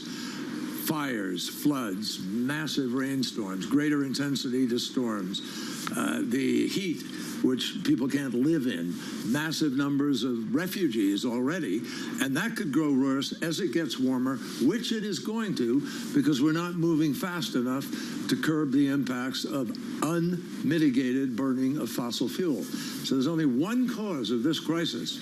It's the unmitigated burning of fossil fuel. And we in Dubai, 195 nations strong, including oil and gas producing countries, including ours, all signed up to transition away from fossil fuel, to do so in keeping with the science, which means trying to hold 1.5. That's a pretty rigorous standard. To do so, keeping 2050 net zero. Yeah. And finally, to accelerate our efforts in this decade. That's a pretty big mandate, folks. At the same time, the U.S. is pumping more than 13 million barrels of oil per day. It is a record amount. It has been credited for offsetting some of the geopolitical risk. Do you think that that's a policy failure or a policy success? It's a policy necessity, because you obviously can't shut down the economies of the world and be ridiculous in sort of saying, oh, okay, we don't, you know, you're going to affect demand without affecting supply at the same time. You've got to have a broad approach. That's what the administration is trying to do. For the moment, you have to try to keep the economy stable and keep the price low enough that you don't have revolutions in countries all around the world because the gas prices are $10 a gallon, whatever it's going to be. So you've got to have some reasonableness. But that has to be accompanied by a very clear set of policies that are moving in the direction of this transition away from fossil fuel, that are therefore deploying renewables faster, that are putting new technologies out there in order to mitigate. If we don't do that, then it is a mistake and it contributes to the problem. But a lot of people... But I think we're going to do that, and I think we're doing that already right now in many parts of the world. A lot of people talk about what the future is. Joe Biden's talked a lot about electric vehicles, but we've seen a lot of companies pull back from electric vehicle production because there isn't the demand. Do you get the sense that there is a successful, coherent policy that has been prescribed by Joe Biden to achieve what you're talking about while also pumping record amounts of oil? Yes, there has been a very, very clear policy, which regrettably has been attacked by people who are engaged in high levels of disinformation. They've been trying to scare people about the range of vehicles, so there's range anxiety out there. But in addition to that, you've had some pullback because communities aren't moving fast enough to give permitting to deploy some of the renewables that we need. So you've had wind farms that were going to be built that have now taken years longer than was calculated in making the deals, and people have had to recalculate now how that deal's going to work. So the answer is we have to, all of us, embrace this transition. If we're going to take 5 and 10 years and have years of litigation over whether or not you're going to have a renewable plant somewhere nearby, we're in trouble. We're not going to get there.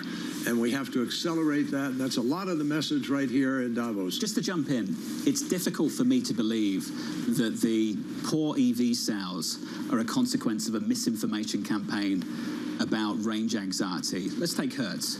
Not my view of the car rental company. They come out and they've got to dump 20,000 EV cars.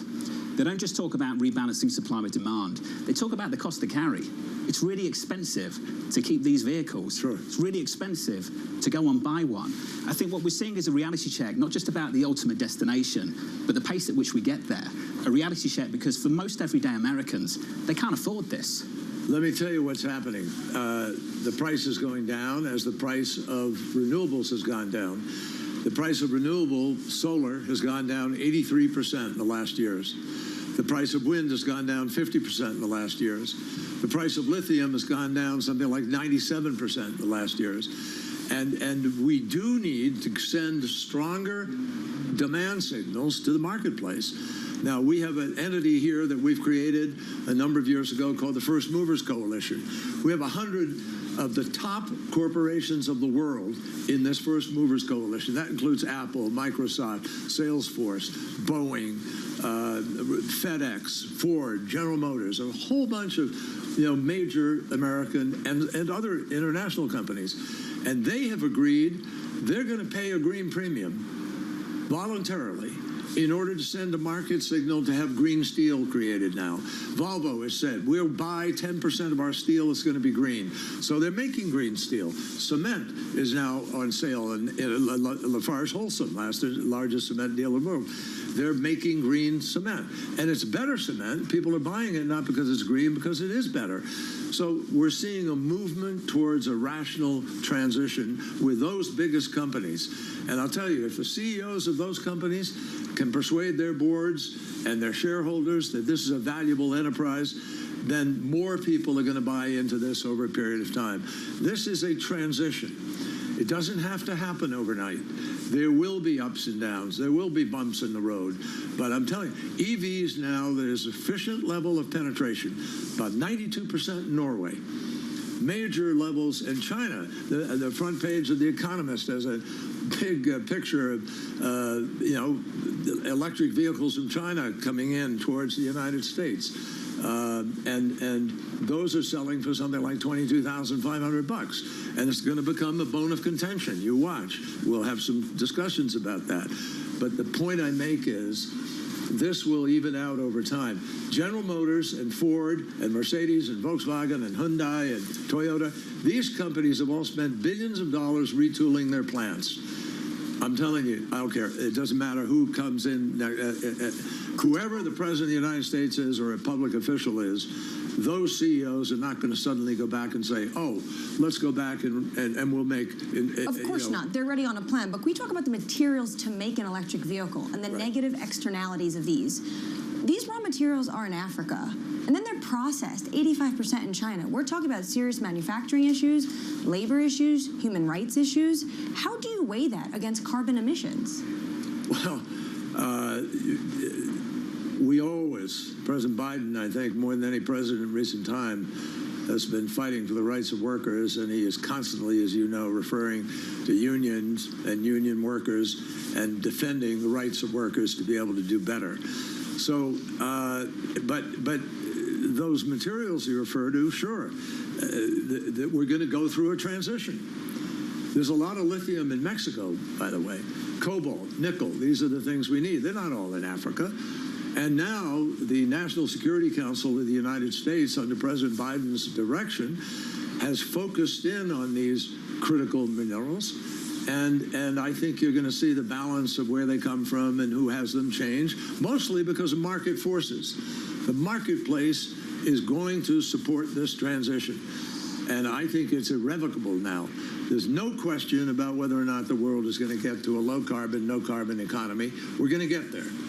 The only question is, are we going to get there in time to not be ravaged by the worst consequences of the climate crisis? And that's not me talking.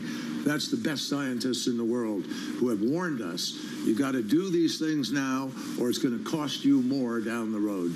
Let's end on President Biden. There's reporting that you're stepping down to actually go work for the campaign to get out the climate vote, the youth vote.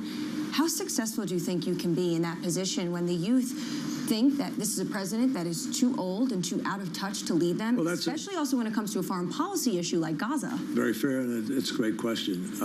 But let me begin it by saying I'm not stepping down in order to go to the campaign. I'm stepping down because I think that what we've done in terms of Dubai is so powerful in terms of encouraging this transition that it's going to open up a whole new set of opportunities which are important. And in my job, I came for a year. I've been there for 3. I think it's time. I will campaign for President Biden. I will certainly, because the stakes could not be higher. For our country, for the world, the stakes are as high as they get, and as high as I've seen in the course of my public service. So I am going to campaign very happily because I think he's done a terrific job. He's shown experience.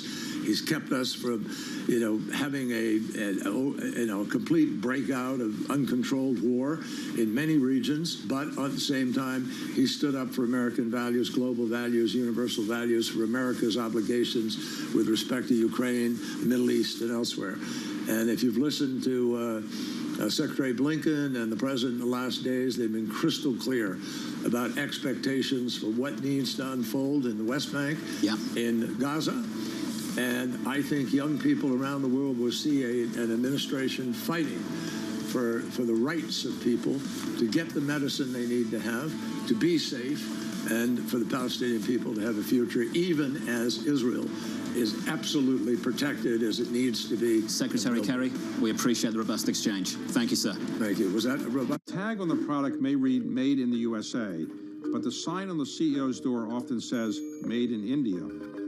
Alphabet's Sundar Pichai, Microsoft's Satya Nadella, IBM's Arvind Krishna, Micron Technology's Sanjay Mehrotra, and that's just the start. Added the chief executives of Adobe, Deloitte, Gap, VMware, and that doesn't count Indians running companies all over the world. Why have so many Indians risen to the top? Vinod Khosla points to India's incredibly competitive education system. If you can survive the pressure it takes to get into one of the Indian institutes of technology, it gives you confidence to handle American universities and later the business world. Meanwhile, the belief in India's ability to produce so many tech wizards is reinforced every year. Indians make up about 3/4 of the immigrants receiving coveted H-1B visas for the U.S., and it's a safe bet that some of them will eventually find their way to the C-suite. From our studios in New York and San Francisco, our expert hosts have the data and analysis about the companies you know and the startups to watch, plus the interviews you don't want to miss. Watch Caroline Hyde and Ed Ludlow on Bloomberg Technology, the only daily business show dedicated to tech, right in the middle of the trading action at a new time, 11 a.m. on the East Coast, 8 a.m. in the West, only on Bloomberg Television. Context changes everything. The new Bloomberg Surveillance covers the latest in global markets and the political events that